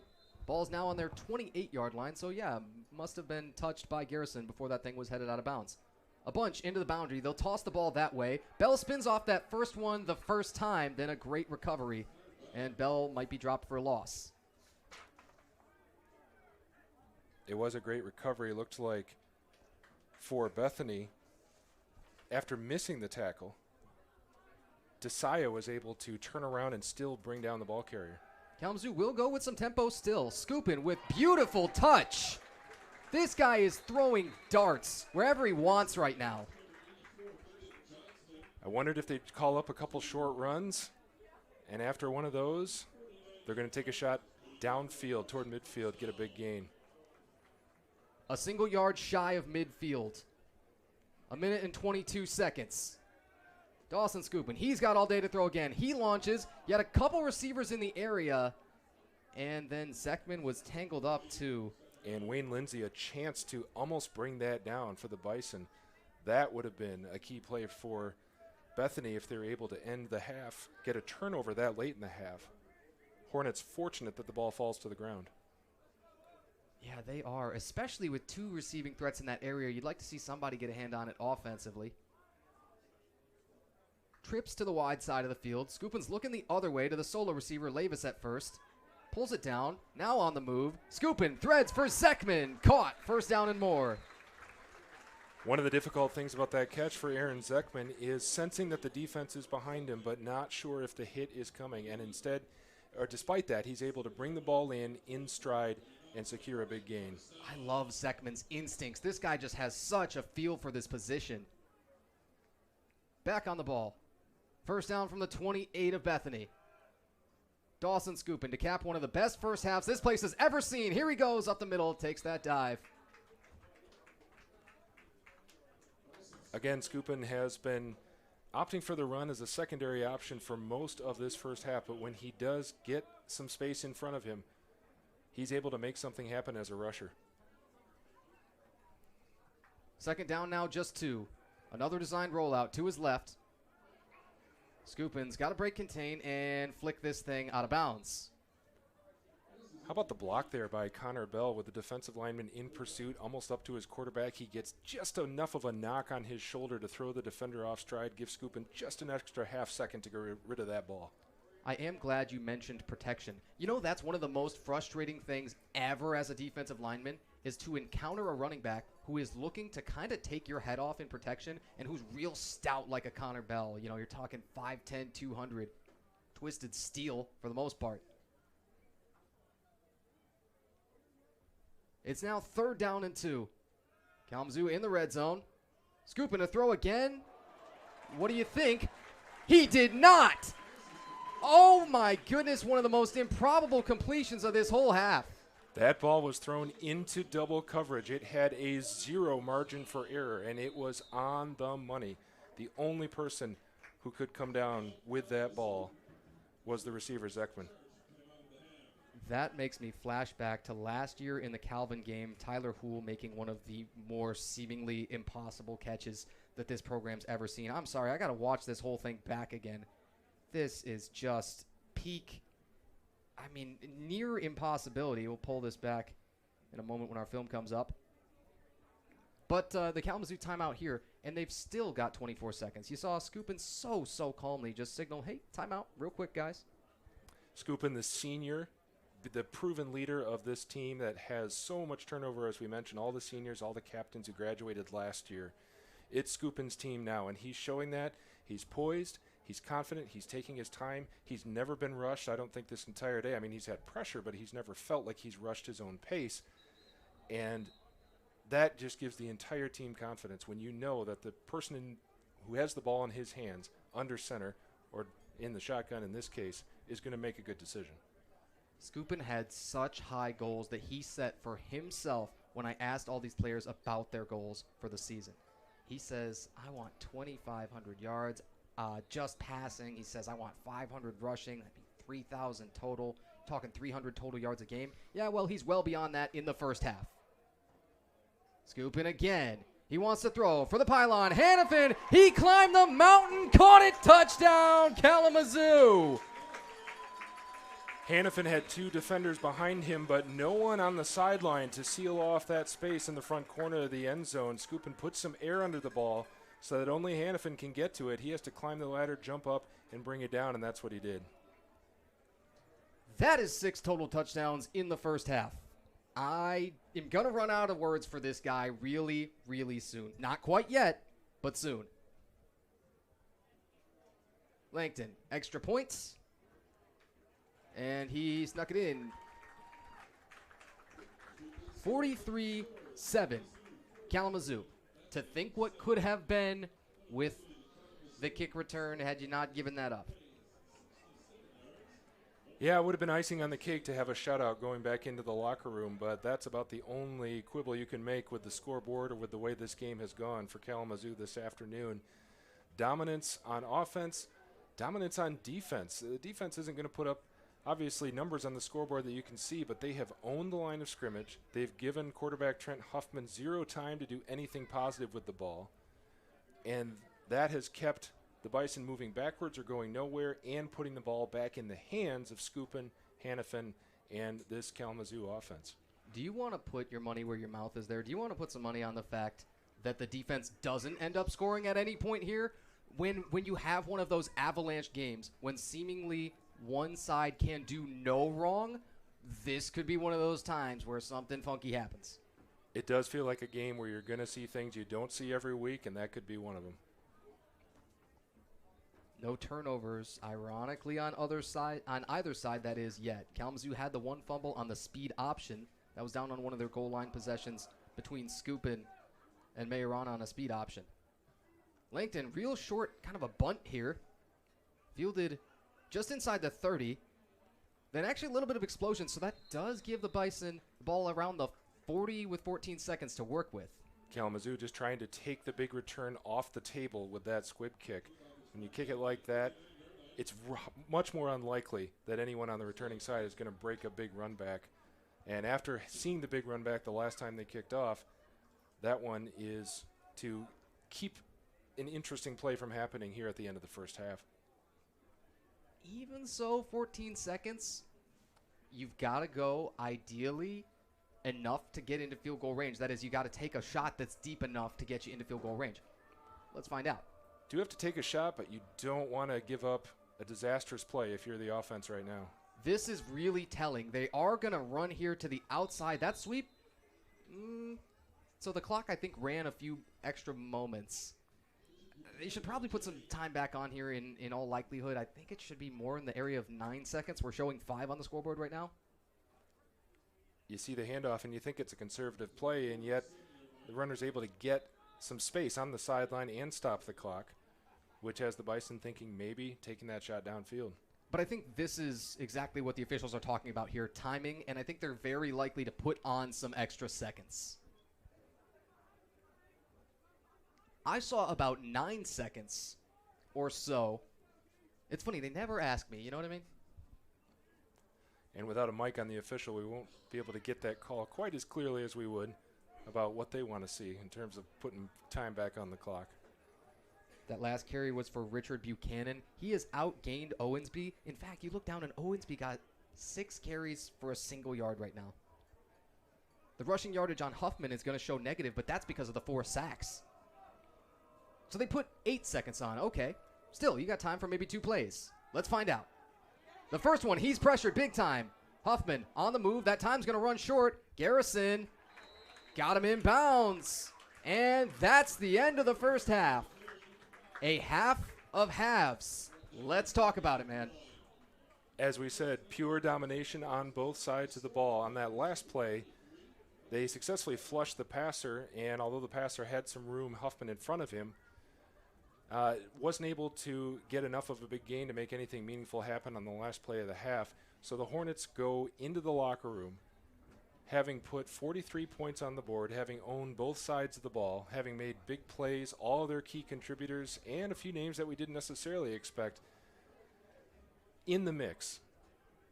And it's been about as dominant a half as the Hornets could have expected to play. Yeah, it's an unreal mix in every way with how it's been so spread out. So Skupin is the leading rusher. 6 total touchdowns in that first half. One of the most unbelievable halves of football anybody's ever played here, if not the greatest, quite literally of all time here at Kalamazoo, right? 382 yards passing, 5 touchdowns, just throwing. That's 22 out of 27 completions. The offensive numbers for everybody. Hannafin right now, 8 for 164 and 2 touchdowns. For many guys, several weeks or a season worth of production. Zekman, 6 for 75, 2 touchdowns. Landon Russell, one of the most fantastic plays of the entire first half as well for him to catch that swing, take it 55 yards for the touchdown.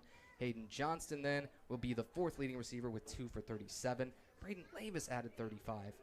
And the run game, solid for Kalamazoo, not spectacular, but quite effective with 17 carries now for 61 yards at 3.6 a pop. The numbers tell the story, and so do a few moments that don't show up on the stat sheet but have thrilled the fans, including Skupin avoiding 2 defenders in the backfield at the outset of that big touchdown run he had. Zekman making a leaping catch in the end zone to bring down the touchdown. Russell making the cut on the sideline to turn what looked like a 6 or 7 yard gain into a breakaway touchdown. those moments that have thrilled the fans here this afternoon, set up those big plays, and have been part of the story of a dominant first half for the Hornets.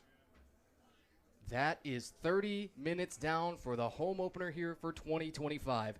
The Kalamazoo Hornets and the Bethany Bison. It looks as if Kalamazoo's in that area where they could start the avalanche. All depends on exactly what happens coming out of the half. But speaking of that half, that's what we're going to go to right now. We're going to step out for a few minutes. You're going to hear some lovely tunes, little jingles. And then when we come back, it'll be time for just 30 minutes more, and we'll polish this game off.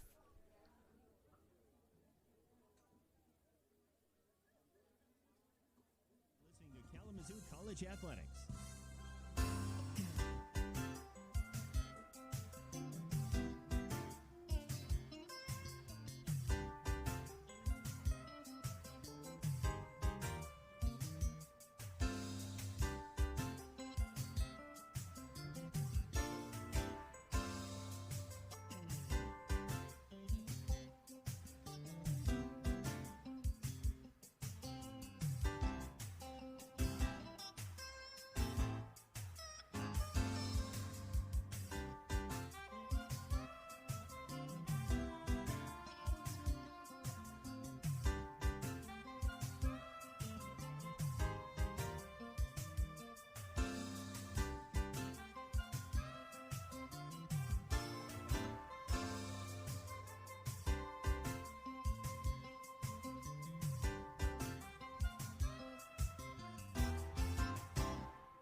Thank you for listening to the internet broadcast of Kalamazoo College Athletics. Today's game is starting in just a few minutes, and pregame coverage will start in just a moment. Thank you for listening to Kalamazoo College Athletics.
Thank you for listening to the internet broadcast of Kalamazoo College Athletics. Today's game is starting in just a few minutes, and pregame coverage will start in just a moment. Thank you for listening to Kalamazoo College Athletics.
listening to the internet broadcast of Kalamazoo College Athletics. Today's game is starting in just a few minutes, and pregame coverage will start in just a moment. Thank you for listening to Kalamazoo College Athletics.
Thank you for listening to the internet broadcast of Kalamazoo College Athletics.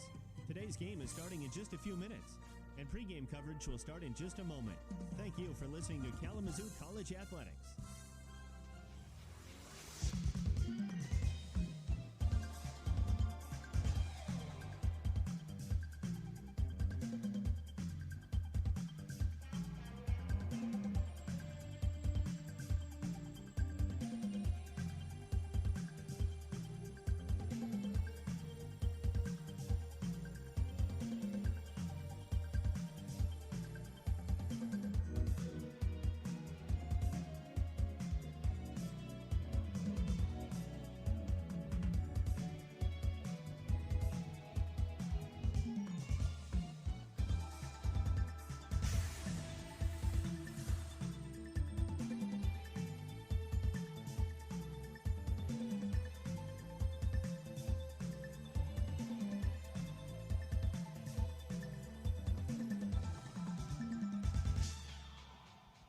Thank you for listening to the internet broadcast of Kalamazoo College Athletics.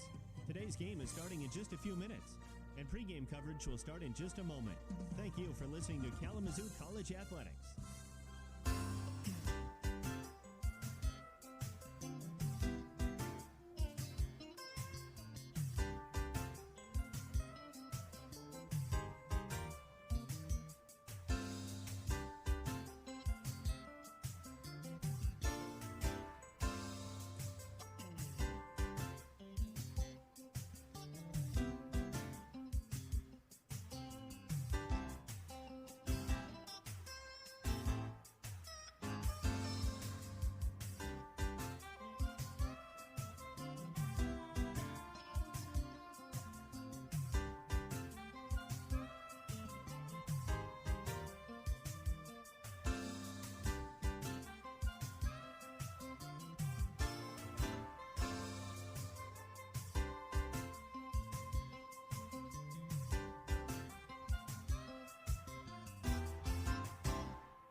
Thank you for listening to the internet broadcast of Kalamazoo College Athletics. Today's game is starting in just a few minutes, and pregame coverage will start in just a moment. Thank you for listening to Kalamazoo College Athletics.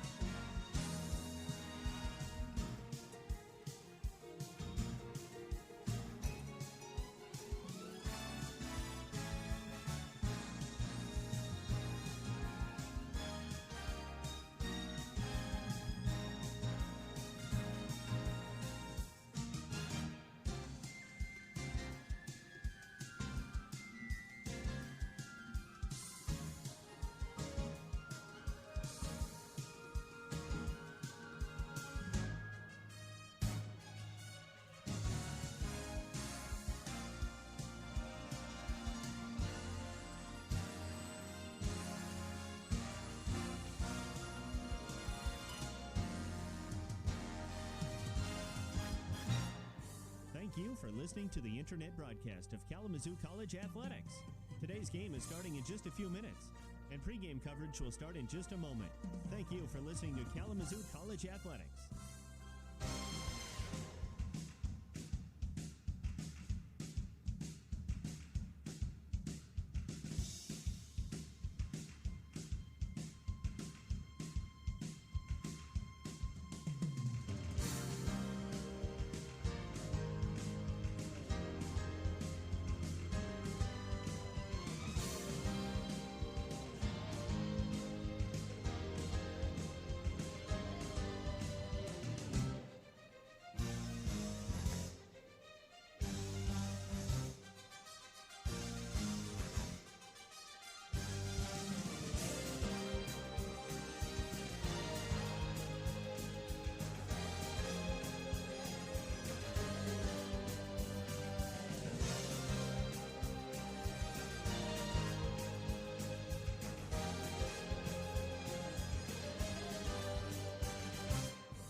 Thank you for listening to the internet broadcast of Kalamazoo College Athletics.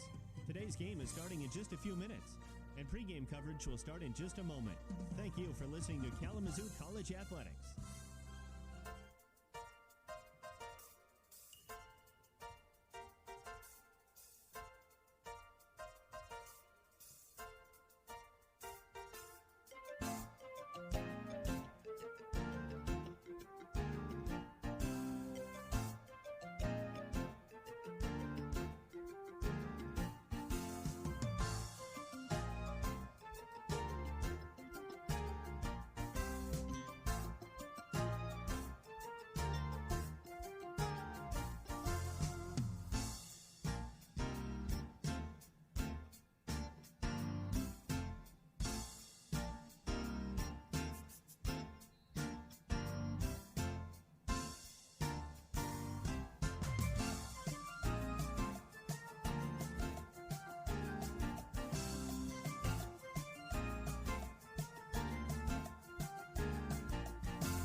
Thank you for listening to the internet broadcast of Kalamazoo College Athletics. Today's game is starting in just a few minutes, and pregame coverage will start in just a moment. Thank you for listening to Kalamazoo College Athletics.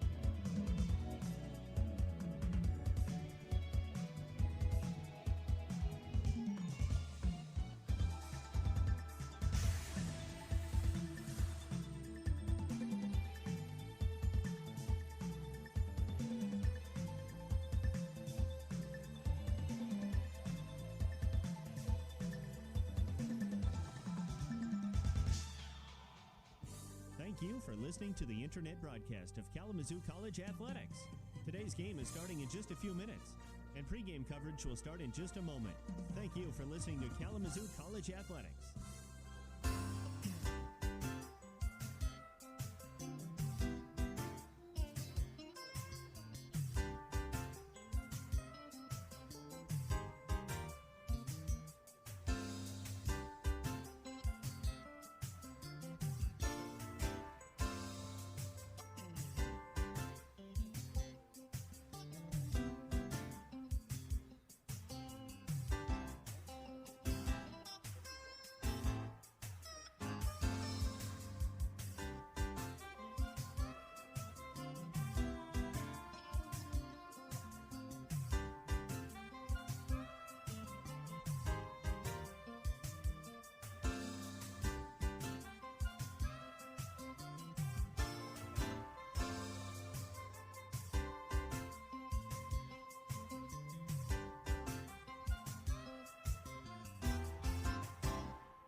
you for listening to the internet broadcast of Kalamazoo College Athletics.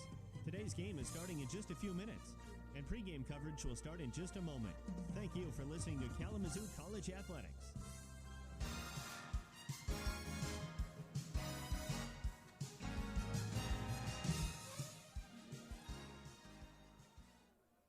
Ready for the second half of football here in Kalamazoo, and it was all Hornets in the first half, 43-7 over the Buffalo Bison. Looking at the numbers here, pure dominance for Kalamazoo. How about total yardage? 443-8. Time of possession not as lopsided, 17-21 to 12-42. Number that stands out to me, Tanner, first downs, 19-1. First downs are about ball control. They're about imposing your will on the other team. And that gap is about as significant as any on these stat sheets. Kalamazoo nearly made it out of that half with negative offensive yardage allowed to Bethany. That is unbelievable. To see that gap for an entire game of, okay, there's 435 yards difference of total offense. That would be a ton. To see it in a half is unspeakable. It is historic. It is in every way one of the most impressive halves of football for somebody who's been around here a long time that we have ever seen here on Angel, and it is still rolling. And I know the single most impressive performance of that half for you, quarterback Dawson Scoopin. A threat from the air, a threat on the ground, airing it out for 4 touchdowns, throwing another, or running another. And you said it's been a while since we've seen half of football on this field by any quarterback like that. I think it's been ever all time since, well, you know, this is Team 131. I was going to say 100 and, you know, go ahead through and add up. Okay, so this place is founded in 1833. Now, you weren't playing college football then yet. That was maybe a slight hyperbole, but I truly think it's the greatest half of offensive football by a quarterback that this place has ever seen. One time to reiterate, 22 of 27, 382 yards, 5 touchdowns just through the air, plus the 1 rushing touchdown of 30. Talk about the mentality now as the Hornets get the ball. Are they going to stay as aggressive as they have been? What do you expect to see from them offensively? First of all, you saw this kickoff fair caught. That's exactly what I kind of wanted to see from Corey Garrison the last time that the opportunity was there.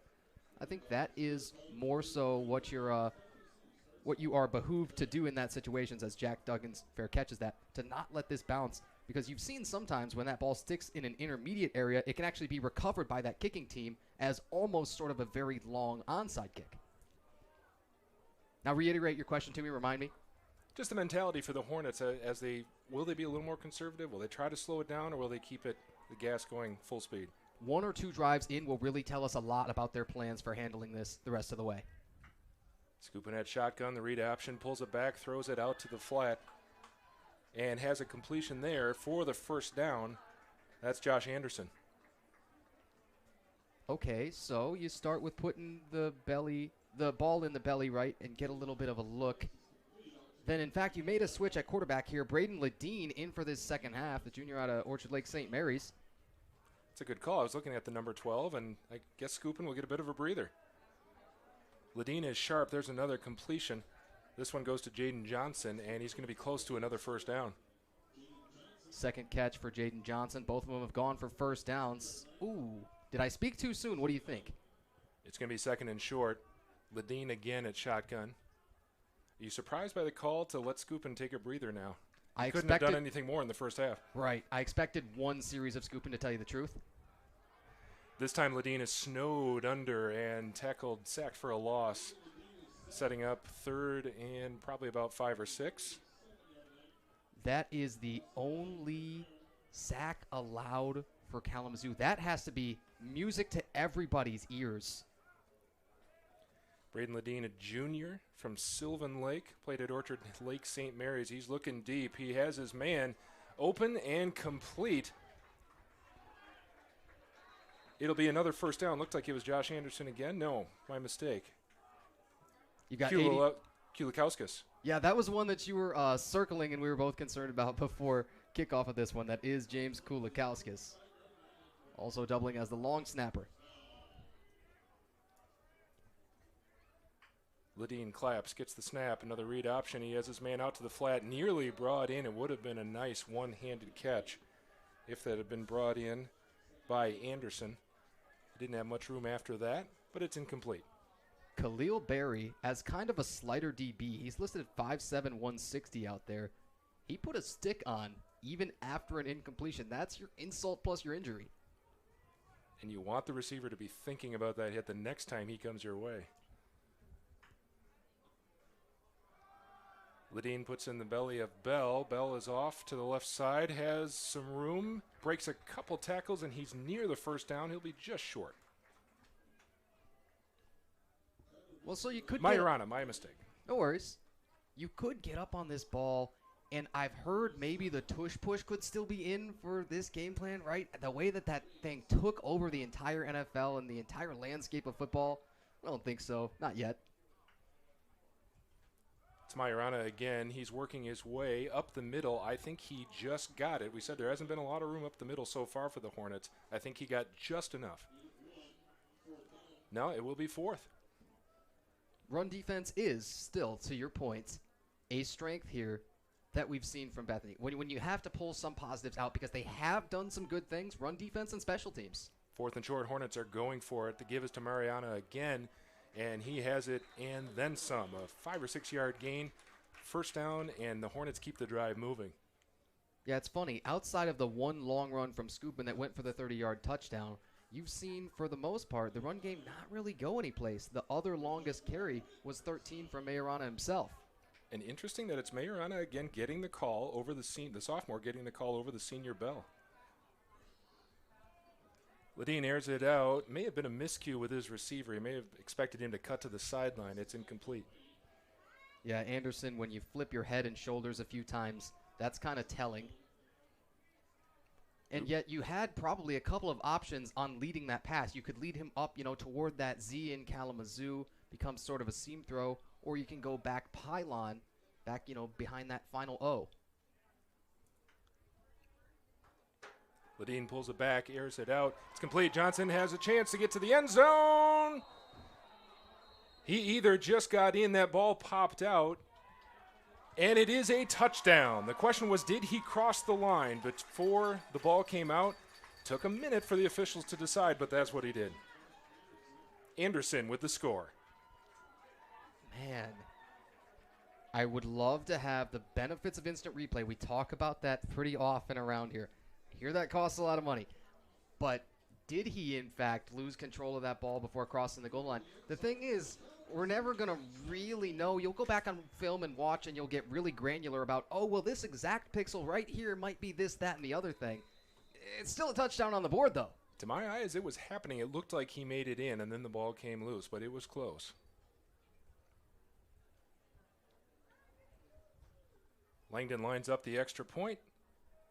Up and good. And we see a 5 on the scoreboard. It's 50-7 Hornets. Yeah, a 50 burger in the home opener. It is really, really tough to ask for anything more. I want to take a brief moment and go around the rest of the MIAA, check on some scores on our scoreboards. Did you happen to see what the Calvin Knights did in week 1? The kind of history that they put up, the 88 bomb? Did you see that I quite literally saw it on local news. Incredible to see when you have a program that young that has just come into fruition. I was a Calvin Knight when I was there. It was hard to imagine a football team suiting up and strapping on the helmets, and to put up that kind of number. And when you think about a number like this that the Hornets are putting up, that's something that gets some attention from the other conference opponents. The conference games are going to be closer than this one, but still, this is making a statement to the rest of the league saying this is the kind of thing we can do. Yeah, it really is. So some of those other scores, Calvin does lead Concordia, Wisconsin. That game's in the fourth quarter, 21-7. Alma, man, you're gonna have two teams likely in the MIAA ranked for most of the season between them and Hope College. That is nationally ranked. Alma's leading 53-27 against Denison, also in the fourth quarter in that game. Langton, another squib kick to keep the ball out of the returner's hands. It's fumbled briefly. They can't get the handle on it. And now picking it up is Murphy Sorwell for Bethany. And he's brought down behind the 20. I was going to say, you remember what I talked about in the film session with 11 in the picture? When you get all 11 black jerseys that are in that camera frame, when it finally cuts to that next play on film, that is a huge plus. That is great team defense. It is a swarming pursuit to the ball. You teach it, you harp on it every single week. When you see it come out and appear on your film, you pretty much get good grades for everybody. Trent Huffman was running for his life most of the first half. He starts the half in shotgun, single back. The handoff goes, and the Hornets bottle him up immediately. Owensby is going to further dig that hole in the negative yardage, probably. Depending on this mark, yeah, that loses 2 yards. And for their leading rusher, man, you're -3 for the full day. How about a quick moment to go back to that last drive and talk about Braden Ledeen stepping in as a junior, getting a call as the backup. He comes in and he doesn't miss a beat. Yeah, he went 4 out of 6 on that drive, 56 yards, a touchdown. I mean, as everybody has been. This was a keeper, and Huffman goes down in a heap. It's another negative play for the Hornets. They keep the Bison going backwards. It's a trifecta. Channinga, man, you don't want to start speculating too early because you got a lot of other great teams and great football players around the MIAA. It looks like one of those performances where this guy should be under strong consideration for MIAA Defensive Player of the Week. It's a third down. The Bison were 0 for 6 in the first half on third down. Hornets 6 for 7. Yet another number that draws a sharp contrast between what these two teams did in the first half. See if Bison can convert for the first time. It's a short pass, dump off into the flat, and it's Owensby stumbling his way but coming up short, and a flag is flown at about the point of the tackle. It could be on the tackle. It could be anything within the tackle box in the area of a hold, of course. See if the Bison will get new life on this drive or get pushed further back. It's going to be a fairly odd schedule for Bethany. After today, they've got their bye week. Kind of earlier, in fact, definitely earlier for most teams than you would want it. Then they've got their homecoming for their conference opener versus Case Western Reserve. Call is a face mask on the Hornets, so it's a big first down for the Bison. But, yeah, 2 weeks to think about this game as they go back. If they're not able to turn around the momentum in the second half, that's a long time to digest a game like this. Yeah, there's so much to digest, right? Huffman in the shotgun, man in motion. It was a direct snap, bobbled. He picked it up. Biersing got the direct snap, trying something a little different for Bethany, and he was lucky to get that ball back. By everybody's reaction, I'm not convinced that that's how it was supposed to go. I think there's a good likelihood that that snap just came early, ended up not hurting them at all. I think you're right. It did look like it took everybody by surprise, Biersing included. And if that's what happened, extra credit to him for being able to pick up that ball and make something happen with it, at least to avoid a loss. Nonetheless, a 2nd and 8-ish, that's better than where they've been on average for their first down gains. 3 receivers out to the right. Huffman in shotgun, turns, fires. He's complete, but immediately brought down. That's Khalil Berry, or rather Jacoby Jones for the Bison. Gets met immediately and brought down. It'll be 3rd and long. I mean this in the most endearing way possible. Marcus Petty is a nut job out there. That tackle immediately lassos him around the ankles, and that's how the Tennessee boys get down. I don't know if you heard this, but all of those guys from Tennessee, the Kalamazoo's recruited for the last number of years around here between Franklin, Tennessee, Petty himself from Cumberland, they just get down like that. It's Kalamazoo South down there, I take it. Is that right? Indeed. Play blown dead. And it'll be a false start. That'll make a 3rd and long into 3rd and longer. As if you needed to shrink the playbook any further. You already know we're trailing by mountains here. And it becomes 3rd and 13. You thought, actually, this is a very good start to the drive relatively with the first downs, with the field position where they're at here. And then one negative play makes it feel a whole lot more daunting. 5 yards in this kind of situation to go from a 3rd and medium to a 3rd and close to long, even arguably extra long. Some people might call it at about a 3rd and 13. It's killer.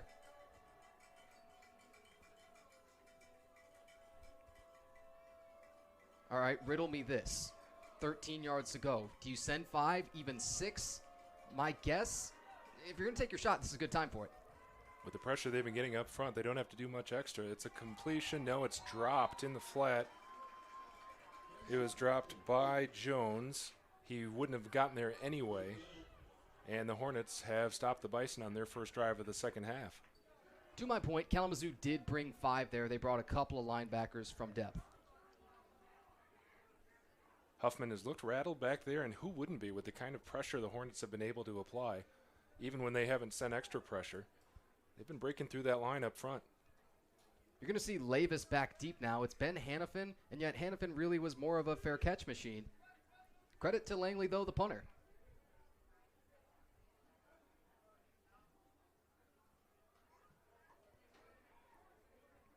Spiraling kick will be returned. Straight up the middle. Breaks one tackle and then is down at about the 39. Healthy run back for the Hornets to give them good field position for their second drive of the half. Yeah, so just like we thought, of course Lavis is going to come in, and the first touch he gets, he's going to have the longest punt return. Why not? It's a game like this. It gives you an opportunity to get some different names in the mix on offense. So we see Layden come back out to play quarterback. You don't have to rely on your primary weapons the entire length of the game. You can bring some different faces in. You do still have the 1-0 line unit out there. Pomorski, Reynolds, Russell, Shemwell, Winter. But you know what? Only one of them has a reception today. That's Travis Shemwell.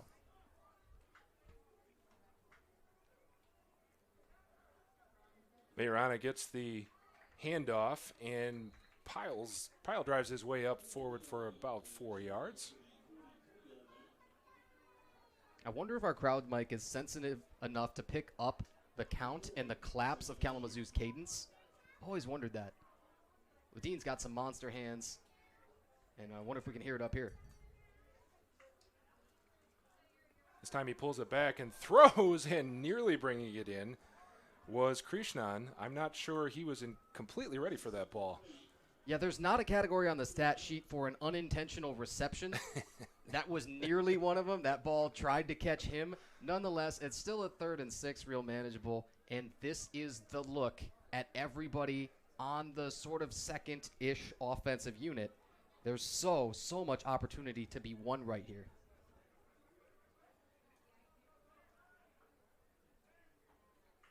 Two receivers split to each side. Ledeen drops back, airs it out, looking downfield, complete, and bringing it all the way inside the 20. Josh Anderson, the huge gain for the Hornets. So another weapon. When does it end? And with whom does it end? This is unnerving. Up, down, around, and around the field. Each and every offensive drive. The Avalanche has been on for a long time. Hornets keeping the pressure on. 1st and 10 at the 15 of Bethany. Kyle Majorana up the middle, has a little room, and he's going to be close to the first down. The sophomore getting a lot of reps today and making the most of them. Yeah, he has been by far out-touching Connor Bell, something we could not really have anticipated. And doing it on a much more efficient clip. Bell ran for just 4 yards on 6 carries.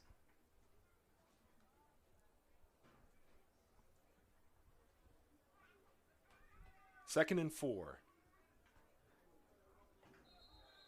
Early movement. Bethany points Kalamazoo's way. Yeah, I fully expected that. That was going to be the right tackle, Alex Winter.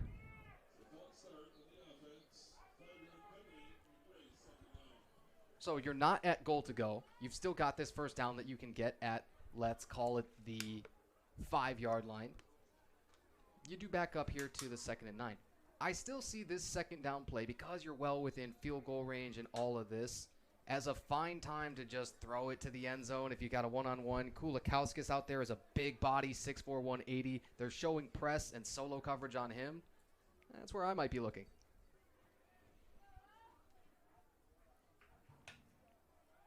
Was looking left, now rolls to his right. Ledeen has time, surveying his options, fires to the end zone, fires wide, out of the reach of Anderson.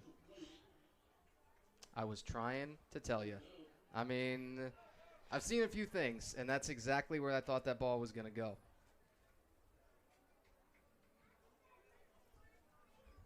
Looks like he had the first look left to try to set the defense going that way, then rolled to his right, but Bethany wasn't fooled.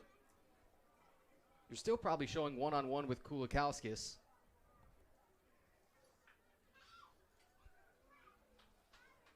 Ledeen in trouble trying to get free, and he'll be brought down. Ball comes loose. It's on the turf, and it'll be picked up by the Bison.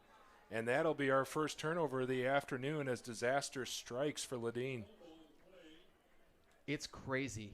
Alex Winter is the closest guy to that. He's engaged in such a dominant block there and held it for so long, he wasn't able to get down there and recover that football. He was, as it were, entirely dialed in on a, again, dominant blocking rep there. Looked like Wayne Lindsay on the recovery, who's slow to get up and needs assistance coming off the field. While we take a brief pause here with the injury timeout, I want to give another quick Kalamazoo sports update. This was not our first game of the day. We don't super often say that, but it does happen here mostly with soccer on these game days sharing time here. And it is a 2-0 lead for the women's soccer team. A couple of Kalamazoo goals from El Burness. Stop us if you've heard that before. 12th minute and 67th minute, they lead over Concordia. Concordia, Chicago, that is, not Concordia, Wisconsin. Bethany takes over at their own 17. The give goes to Owensby, and he's bottled up. He might have gotten a yard, but Kalamazoo swarms to the ball and drops him after a brief gain. More bodies are going to rotate through on the defensive line. This is a great time to do that. You've got a second-team offensive line, or a defensive line rather, right now. This unit, Mahmoud Al-Safadi, Jacob Hazelwood. And when I get a moment, I'll try and figure out who's on the left end there as well. It's one of those where the jersey rolls up just a little bit. A guy's kind of crop-topping it, right? Getting a little more cloud cover here in the second half. That's what was forecast for this afternoon. Takes the sun out of the players' eyes. Maybe cools it down just a tad. Second down, give to Owensby again. Makes a move, and they're brought down right away in the backfield. Aiden Roca, to my point, is that last defensive lineman that's in on this second unit. He was also picked by a couple of his teammates to have a breakout season. A couple of guys said, hey, this Aiden Roca guy is a dog, and he's been showing up early in camp.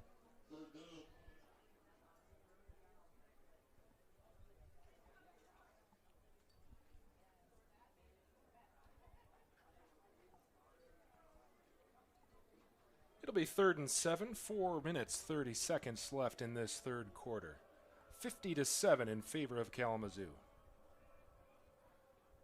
Trent Huffman rolls to his right for Bethany. He's looking downfield, and now he'll put the ball down, keep it himself, and he'll be dropped short of the first down by about a couple of yards. And a little extra pushing and shoving downfield draws a flag. It will. It's so easy to let emotions be whatever they'll be. This point in the football game is exactly the wrong time to do that, unfortunately, on either side. He was unceremoniously smacked out of bounds by Tommy Cardis.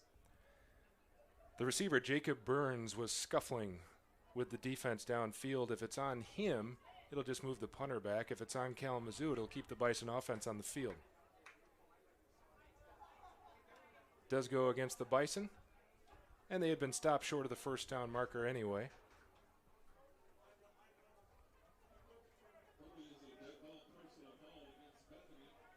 Dead ball, personal fouls. You want to go the rest of the way without one. You want to show your poise. No matter what that scoreboard says that you've done, the damage is already done. And this is a moment in a game that will test a young player down big on the road. Can you stay poised? Can you stay disciplined? Can you not keep from hurting your team even further? It's a tall order for a young team, but that's what has to happen in a moment like this, in a game like this. Levis is still the deep returner. Langley just off his own goal line, and he'll turn the receiver around. How about this kick? gets some air under it, and it was not touched, and so it will be downed. Levis came close to trying to pick that up, maybe even made a little bit of a swipe at it, but he let it safely roll. And that's an impressive punt from Bethany's own goal line by Langley. Yeah, that's quietly fantastic. It continues to add on to all of the great things that they've done throughout the day on special teams. The long punt coming in was 42. That is the long punt before that one. That one rolls for 59. And it gives you some respite with the field position at least. Kalamazoo at their own 28. Yeah, Levis was standing just to the Kalamazoo side of midfield when that ball was kicked. And the roll brings it all the way back to the 28, where Layton takes over in the gun, 1st and 10, toss to the right, and maneuvering through the defense for a gain of 5 or 6. That time getting the call for Kalamazoo was Metheringham. Yeah, it's the first carry for Metheringham this season and today. Sophomore from Grass Lake, Michigan. Kalamazoo rushed for 100 yards as a team twice last season. Were held to a season low a couple of times of 11. The run game hasn't been flashy, but it's been so effective today. This time Layton pulls it back and the pass is batted down. We've seen a few of those deflections today. Making the play for Bethany that time was Cam Bailey. Slaps it to the ground. You have seen those, but you haven't seen any of those big hosses up front able to collect those. That's 3 now that I can think of that were deflected kind of up in the air to the point where somebody on the front 7 could have hauled it in. Haven't managed so far. Metheringham again, the lone back. He will get the call. He'll take it up the middle, and he's brought down. And there again for the Bison is Cam Bailey, making another big play for those Bison. So they go power here to the right. They run Sam Reynolds. Reynolds listed 5'9", 240. With such a head of steam, he's 7, 8, 9 yards downfield, and that's a really athletic play. People don't talk enough about linemen pulling, getting out front there, and getting way downfield on a second or third level defender sometimes. It takes a really, really good athlete to be able to do that at their size. Hornets will have to punt. Something they haven't had to do a lot this afternoon.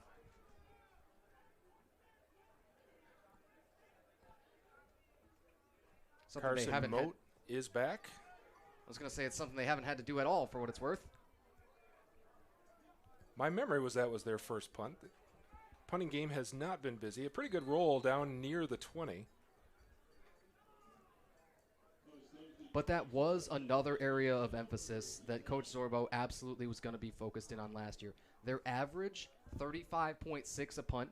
It's not so bad. It's something you can live with. And in fact, Josh Nichols, their quarterback, dropped one of the all-time great punts here. He hit a long of 71 last year. Only 3 touchbacks, so you were pinning teams inside the 20, right? 14 times they did that. They allowed 1 blocked punt.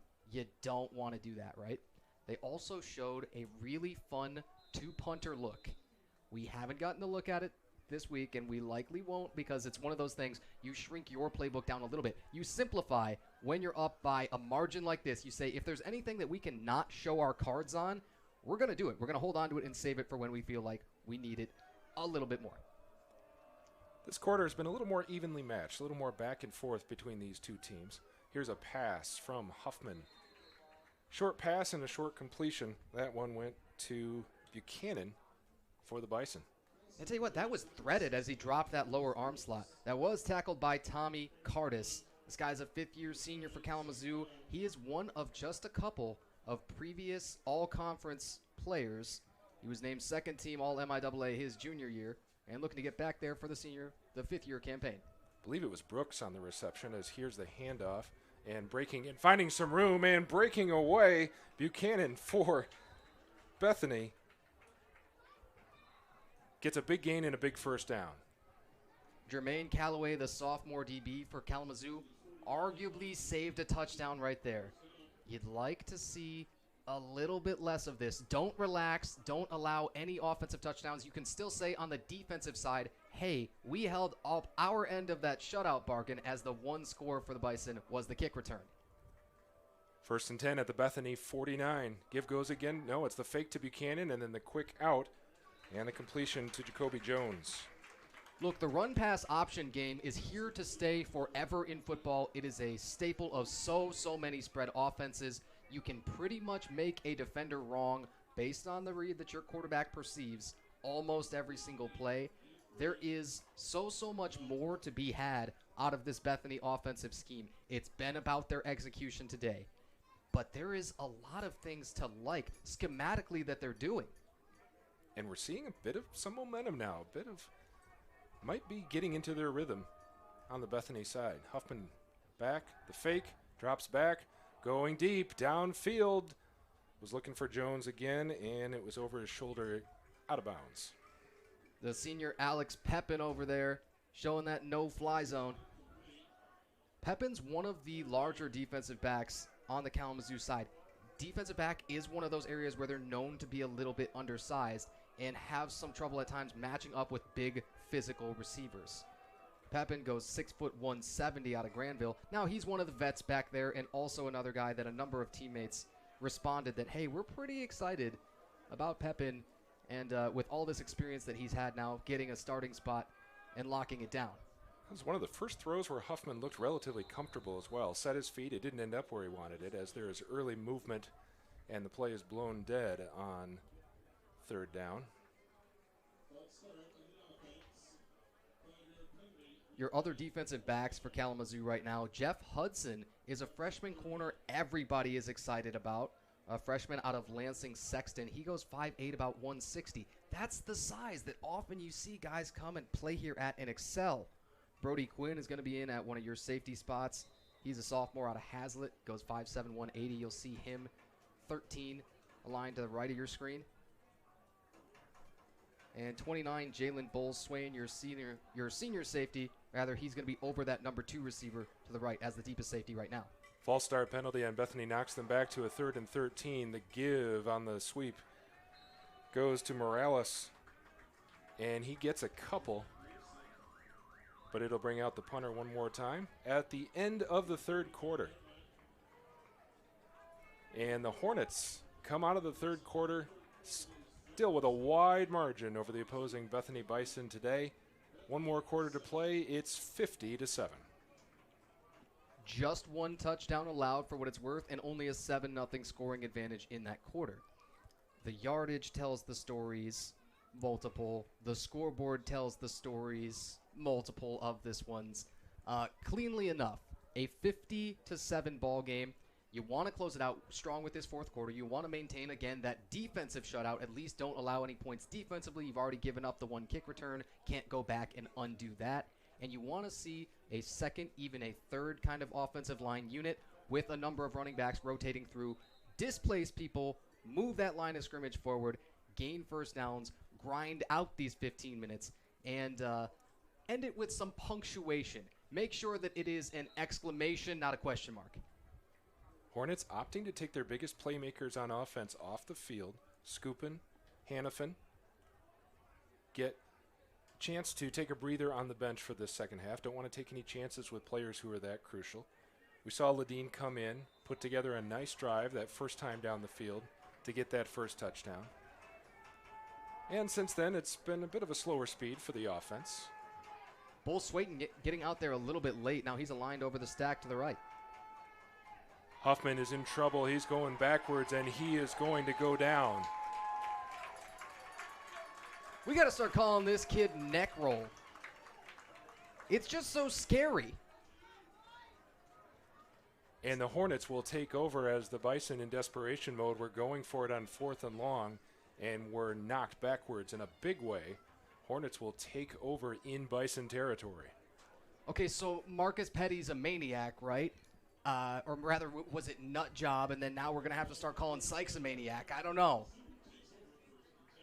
Linebacker is a mentality as much as it's a football position. You hear me? After that sack, a real short field. You almost would like to have more field in order to run enough plays to burn a bunch of clock. You kind of can't.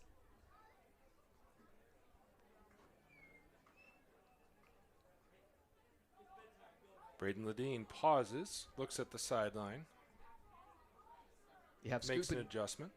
You've got Scoopin wearing that blue hat on the sideline. He's calling in the signals now. The give is to Majorana. Finds some room. Gain of 9. Near the first down. The pump fake, too, from Ledeen. I like that. You often coach that into the play. You say, okay, we want him to show that pretty much every time after a ride, no matter if he has any plans of keeping that, no matter if there is any sort of option to throw it.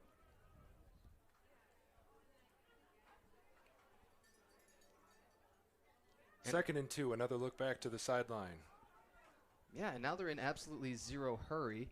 You can run off a couple of minutes here. I think letting your play clock run as much as possible benefits you.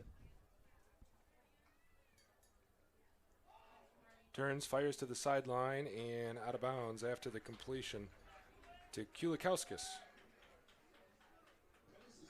Yeah, so you're just outside the red zone. You've started moving that clock. It's 13 minutes and change. I'm telling you, I still don't think. Normally, I would say right at this point, approaching high red zone, hey, take a shot for the end zone right here. I think this is not the time to do it. Continue to grind as many seconds off that clock as you can right here on this possession. Fresh set of downs for the Hornets. Ledeen back. Pulls the ball back, and here is the shot at the end zone and off the fingertips of Kulikowskis. He had separation but couldn't bring it in. All right, so what the heck do I know about football? They said, forget all of that, you man with the funny headset. They take a shot, and Kulikowskis is open. It's there to be had. I didn't expect that in any way. Neither did the defense.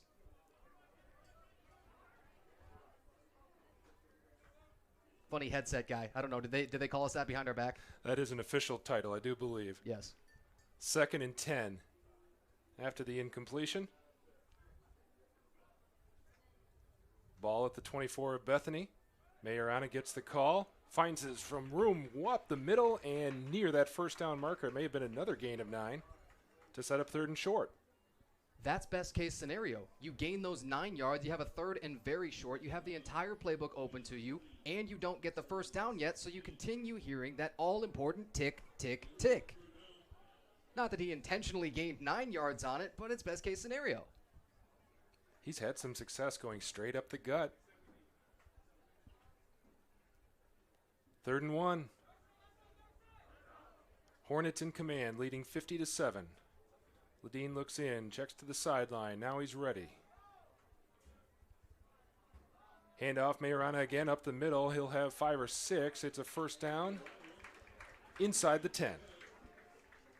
And he stepped through that shoestring with some strength and some grace. And welcome to the starting lineup, ? Kyler Majorana. I was going to say, he didn't get many calls last week in terms of reps, and here he is stepping in, the sophomore in the home opener, taking command of the running game. At the 12-minute mark of the fourth quarter, 1st and 10 from the 9. 1st and goal, I should say. This one's bottled up in the backfield for a loss. And a flag flies after, I believe, the play was blown dead off near the sideline. Yeah, it kind of did. You had, I think, 87 out there, Jaden Johnson, involved maybe in a run block altercation. There was also Russell, the center, who was kind of in a dog pile. I don't know. I think either way, you're likely looking at a hold. No indication yet. Now here's the call.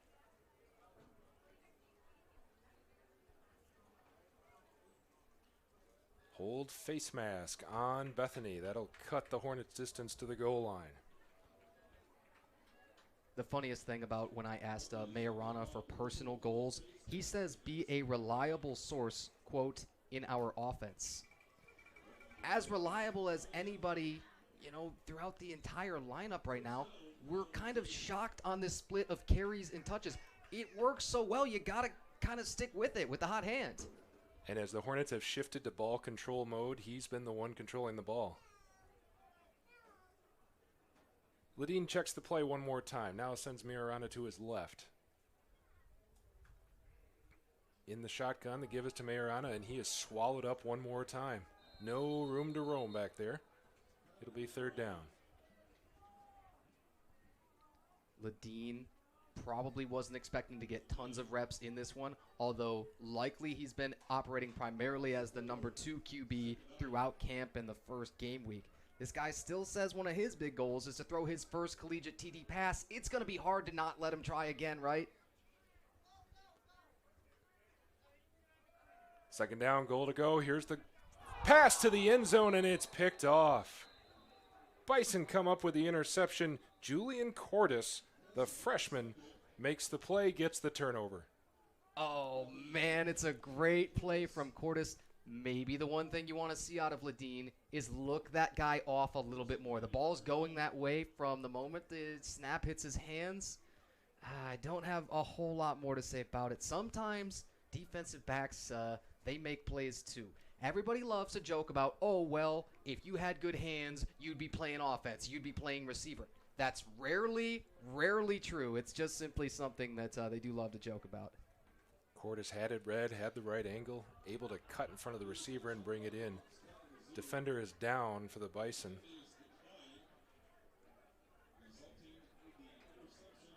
So a pause in the action.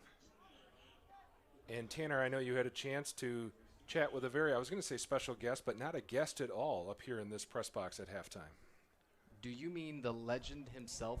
The voice of the Hornets, the man that's got his name on this first floor of the press box, Dr. Donald Fleshy. A gentleman that I have been so fortunate to work with a couple of summers in a row now. Works as the announcer here still at the age of 90 as at the USTA National Championship for boys 16s and 18s. The Nats at the Zoo. The prestigious tennis tournament here. Upon winning those, by the way, your 18 singles and doubles winners, automatic berths to the U.S. Open. It is a huge deal, and Dr. Fleshy is a living legend in every way. Always a pleasure to see that man. And in his 90s, still gets excited for a game day like this, a home opener, I think. Yeah, he still wanted to come straight up to me and talk football first. My man, my kind of guy. The Bison take over, trailing 50-7, 10:50 left in this game. Huffman, shotgun, give, and working his way to the sideline is Biersing, and then he is snowed under at the line of scrimmage out wide for no gain. Trying to figure out how many Nets are in on that tackle. I mean, you got Cardis for sure. Brody Quinn's on that. Wanted to figure out who first started to slow him down at the line of scrimmage. Not quite certain. I'm half expecting Zach Sykes to take somebody's head off. You know what I mean? Look at the neck roll on this man plus the build that you add up to him. We know Biersing has breakaway speed. We saw him return the kickoff for the touchdown. Meanwhile, Huffman is in trouble, and he's going to go down one more time. He just hasn't had time or room behind his offensive line this afternoon. He is whacked by Lance Wolford, the senior out of Imlay. A guy who's finally sternly in the rotation we suspect. It's not guaranteed, but Wolford makes a good play there. This guy said to himself, hey, I want to prove I can play at the college level. It tells you a lot, right, to be saying that as a senior. There's just so many good linebackers around this place. You could call it sort of an LBU. Wolford's been behind some of them, now getting a big shot right here. It's third down and looks like 10.5. Huffman will roll to his right. He's looking downfield. Here's the check down. Oh, it nearly picked off as the ball was deflected, and instead it'll be incomplete. I don't know if Brody Quinn would have had the absurd body control it would have taken to stay on his feet after that, but man, it could have been a touchdown. This guy also said one of his goals is get his first college interception. He's inches away from it there. What I love, too, he notes that his team goal is to be the best defense in the MIAA. Those are some very, very smart football players, especially younger guys, to say, hey, kind of doesn't matter so much what I'm doing. I'm going to give my 110%, but we want to be the best team defense. That's how you win ball games. Brian Butler was the intended receiver for Bethany. It pinballed off him and was incomplete. Now this punt from deep in the Bison end will roll past midfield and down near the 46-yard line. That's where Kalamazoo will take over with just over 9 minutes left in their home opener. So all the damage is really done, and it's been done since halftime, Nathan.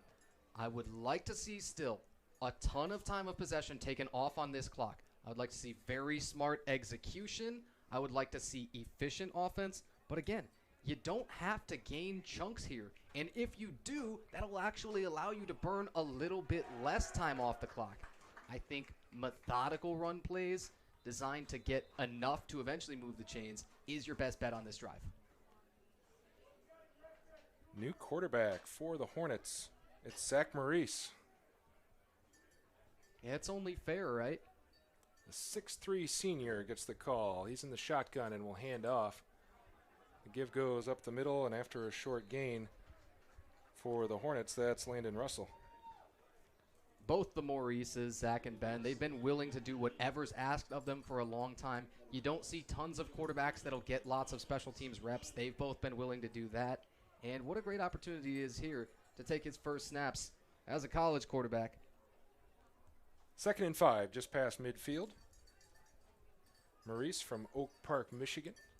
Played his high school ball at Berkeley.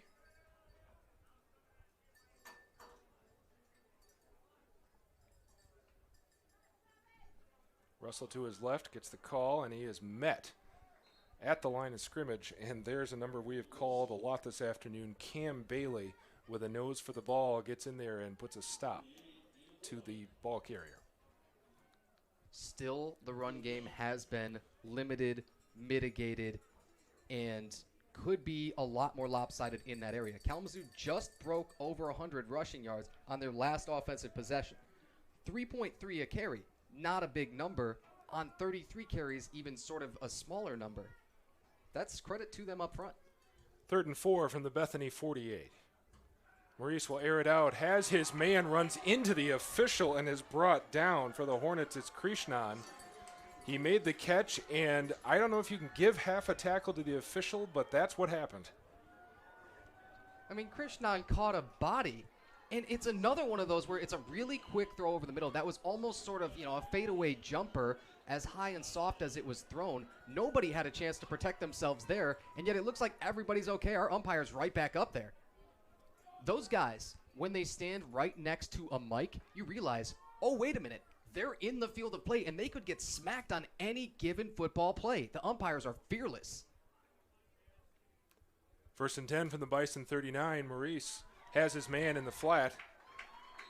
That's Josh Anderson bringing it down close to a first down.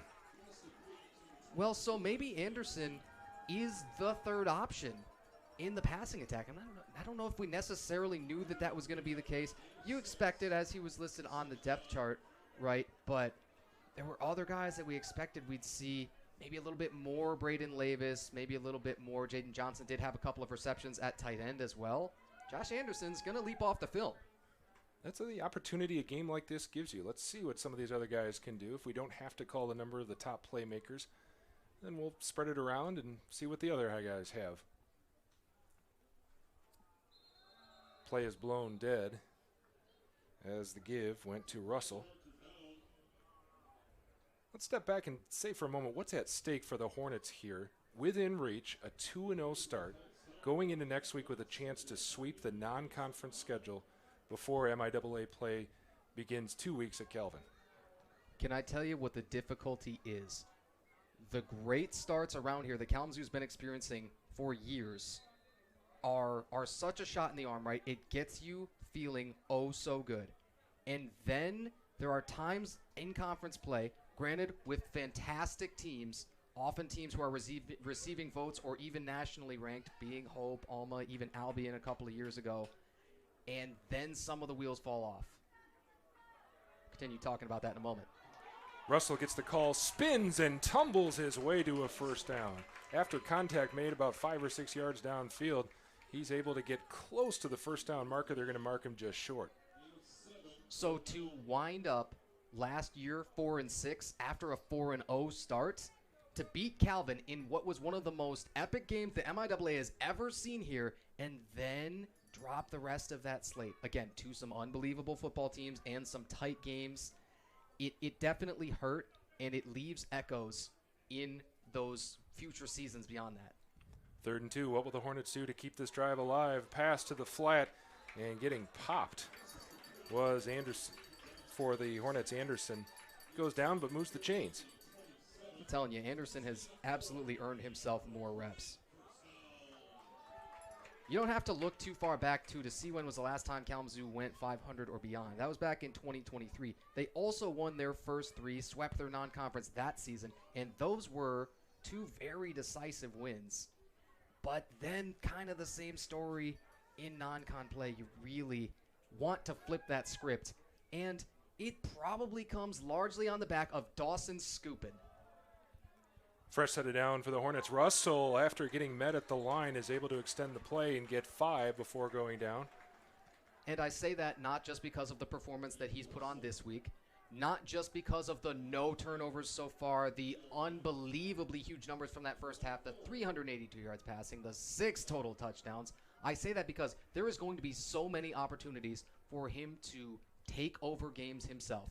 Sometimes it's going to be with his legs. There's going to be times, most likely, to lead dramatic comebacks. There's going to be 2-minute drills. So much load is going to fall on his shoulders. And he looks like one of the most capable guys, arguably, we've ever seen here.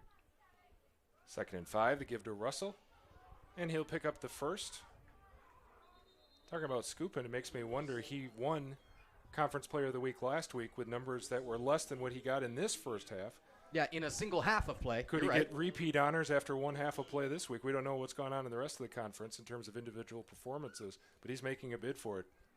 22 of 27, 382 yards, 6 total touchdowns. I don't get a vote. They never ask me, right? They say, hey, silly headset man, knock it off. And yet, the numbers will be what they'll be.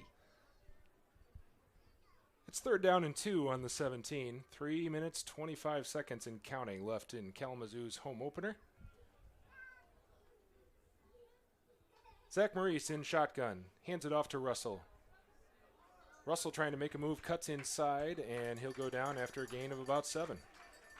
1st down, Hornets. Russell on every touch is just so solid. He said he had a goal of himself for a 100-plus total yard game. We're going to have to zoom in on that close, considering that one reception that he had went for 55. We'll update you in a moment on where he stands with that. Let's credit that offensive line up front. They weren't getting the holes they wanted in the first half, and this half, they've been making room. Yeah, they have flipped it a little bit as the ball is almost entirely going to stick on the ground until this thing's over. 1st down from the 14 of Bethany. Russell will get it one more time. Slows up as the defense closes in, and he's down right around the line of scrimmage. Okay, so we're going to add 1 yard, we'll say, to the rushing total probably, as Russell just picked that one up. He had the 55 yards receiving, all on the one long, fantastic touchdown reception on the swing pass in the first half. That should be 27 yards rushing. It looks like he's going to come up a little bit short of those 100 total yards. Even if he were to take it to the end zone from here, he would become a handful short. I think you're talking about 92-ish total yards. This is the 2-minute timeout. It still doesn't sit right with me to say 2-minute timeout, not 2-minute warning. It just doesn't flow off the tongue quite right, you know what I mean? But a new rule recently in college football. So the Hornets led 43-7 at the half. They opened the second half with a touchdown to make it 50-7. And since then, they've slowed it down a little bit on offense. Worked on some more methodical drives going down the field. So it's been more even back and forth play, but nothing to make the Hornets panic after opening that huge lead in the first half. Yeah, that's exactly right. I told you that maintaining that defensive shutout is one of the most important goals of this second half, right before that half kicked off. It is almost certainly, now, are you going to hear me knock on wood? Ideally. It's almost certainly intact with your ball and just 2 minutes to play. It's huge to get that. It does start, of course, with your run game and keeping the opposing offense off the field, but then it also comes to, well, you force a turnover, you had the 1 interception, and the negative plays were sprinkled throughout the entirety of this ball game, from quite literally the first snap of Bethany all the way through. There were far too many negatives. Kyler Majorana is back at running back for the Hornets. Maurice didn't like something he saw from the defensive alignment. Majorana moves to his left on the audible. Maurice, the third player to play at quarterback for the Hornets. Here's Majorana looking for room down near the 5 and down near that first down. It's really tough in this situation to not be greedy, to not get up on that ball and try and score a touchdown and maybe get a little bit more into history in terms of some of the highest scoring outputs that this place has ever seen. You can knee this ball out mathematically if you pick this first down up. I don't know if they're going to be able to force themselves to do it. It's 3rd and 2, 1:28 and counting left. Kyler Majorana is back at running back once again to the left of Zach Maurice. And he gets the call. Somehow makes it a positive yardage after being met in the backfield, and it looks like he does have the first down. And with just over a minute to go, we'll see. Well, there will be a player down for Bethany. Will Kalamazoo make that push toward the end zone, or will they call it an afternoon, put the knee down and let the clock run out? Of course, the first down play will tell you because, again, that's already been determined that you do have the option right here to kneel this thing out and no more snaps will be run. Ryan Maltzby is down for the Bison, and we saw a flag fly well after that last whistle. The officials will sort that out, and Maltzby getting attention. I wonder. Shemwell is just over there between all of our referees, maybe. Do you think it's on him? I absolutely did not see it. What I did see is Sam Reynolds, again, the left guard. He pulls there, leads through, and was pushing the pile to help create that first down. Unsportsmanlike called on the Hornets, and that'll set them back. With it being after the play, they still get the first down, but that could affect their decision of whether they make a push for the end zone or kneel down with it. Well, I'd love to figure out who that penalty was on. If we do get it in time, we'll try and let you know. Good to see Maltzby get to his feet. He'll be helped off the field.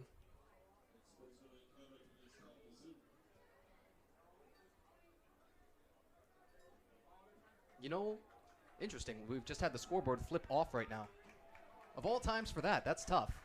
We did have a power surge by the Hornets in the first half, did we not? So it's hard not to imagine that that's somehow related. I'm with you. Fascinating, though, to have the timing of this as close as this ball game was to being over. I think you had a minute. Was it 6? Yeah, just over a minute left, Yeah. and it's going to be first down with the penalty. It could be about 1st and 20. Will be goal to go. They'll put the ball at the 19. Goal to go from the 19 of Bethany. And the score, although you can't see it, is 50-7. Kalamazoo with the advantage, closing out a win in their home opener. In fairness, you will have the score bug that should still be running on our live stream. Now, I wanted to make one more note about 2024. There was tons of great offensive performances for Kalamazoo, largely still led by fifth-year Josh Nichols as he was going on to break all those career records. Their best scoring output and their biggest margin of victory last year was a 55-0 drubbing at Manchester. That 55 mark, were you to score a touchdown, was in play here, but it now looks like you're going to set up to take a knee. Looks like they're going to come up a handful of points short of that. 50-7, is that acceptable? Still a dominant performance. It's victory formation for the Kalamazoo Hornets. They'll have to do it one more time, and then that will be it for the home opener this afternoon as the Hornets put the wraps on a huge win in their second game of the season to improve to 2-0. It's never about how you start when you're looking back at it after you've finished. You know what I mean? But if you want to run the table, you got to go 1-0, then you got to go 2-0, and each and every single week, there's a story to the game. There's tons and tons of film to be watched. There's still improvements to be made. People will say 50-7, how can you improve upon that? Boy, how much time do you have to continue to talk about that? There's special teams issues that you really don't want to see crop up early. Couple of missed extra points. There's the kickoff, of course. That's the huge one, right? The kickoff return for the 91-yard touchdown that you allowed. That's the only score, by the way, for Bethany. So in so many ways, the Kalamazoo defense handled their offense. But lots of special team stuff that you don't like so much. A couple of penalties here and there to clean up. There is still a lot of room for improvement with a 50-7 win. That is a great problem to have. Time has expired here in Kalamazoo. It's a 50-7 victory. The handshakes are underway at midfield. And I don't think, Tanner, there's too much suspense about who our player of the game is on the Hornet side. Yeah, what makes you say that? Dawson Scoopin, through 30 minutes of football, 22 of 27, 382 yards, 5 touchdowns in the air. Can we keep him a 6-pack because he ran for one more? Unbelievable in every single way. One of the best offensive halves that this place has ever seen. Scoopin finishes with 5 carries for 48 as well. 9.6 average, that 1 touchdown on the ground. You've got to be seeing that everywhere on all the socials real soon. We'll try and clip that, post it ourselves. Kyler Majorana ends up leading Kalamazoo in rushing, goes for 4.3 a pop, very efficient, and had the second longest carry with 13 yards. Hey, have you heard of Lucas Hannafin? Is this guy good at football? 8 catches, 164 yards. That's a 20.5 average. 2 touchdowns. He had the long catch and run of 58 for the longest play of the day by a little bit. Josh Anderson is going to earn himself a ton more snaps. 7 catches for 98 and a tud himself. Aaron Zeckman, everybody was excited about him. 6 catches, 75, 2 touchdowns. That final touchdown reception for Landon Russell. Welcome to college football for him. That was a 55-yard touchdown in that first half. You should look on the Bethany side as well. Trevor Huffman, well, 7 of 14, the completion percentage 50% there. But to get sacked 6 times, to be under that kind of assault, it is utterly daunting. Trent Huffman, pardon me. Yep. Yeah, so Trent Huffman, he'll finish 7 out of 14, and the rushing yardage not going to be real pretty, but the sack yardage from those 6 sacks essentially is what put them into the negatives in rushing. Looking forward to next week, man. We couldn't ask for a whole lot more. Anderson is coming in here, a night game for just the second time since 1960. I don't know, were TVs still in black and white then? Absolutely. And then we're done for the day. What a fantastic one that you have chosen to join me for. Nathan Bierma, thanks so much. And next week, who knows what we're going to get, but if it's anything like this, you guys are in for an absolute treat. I'm Tanner White.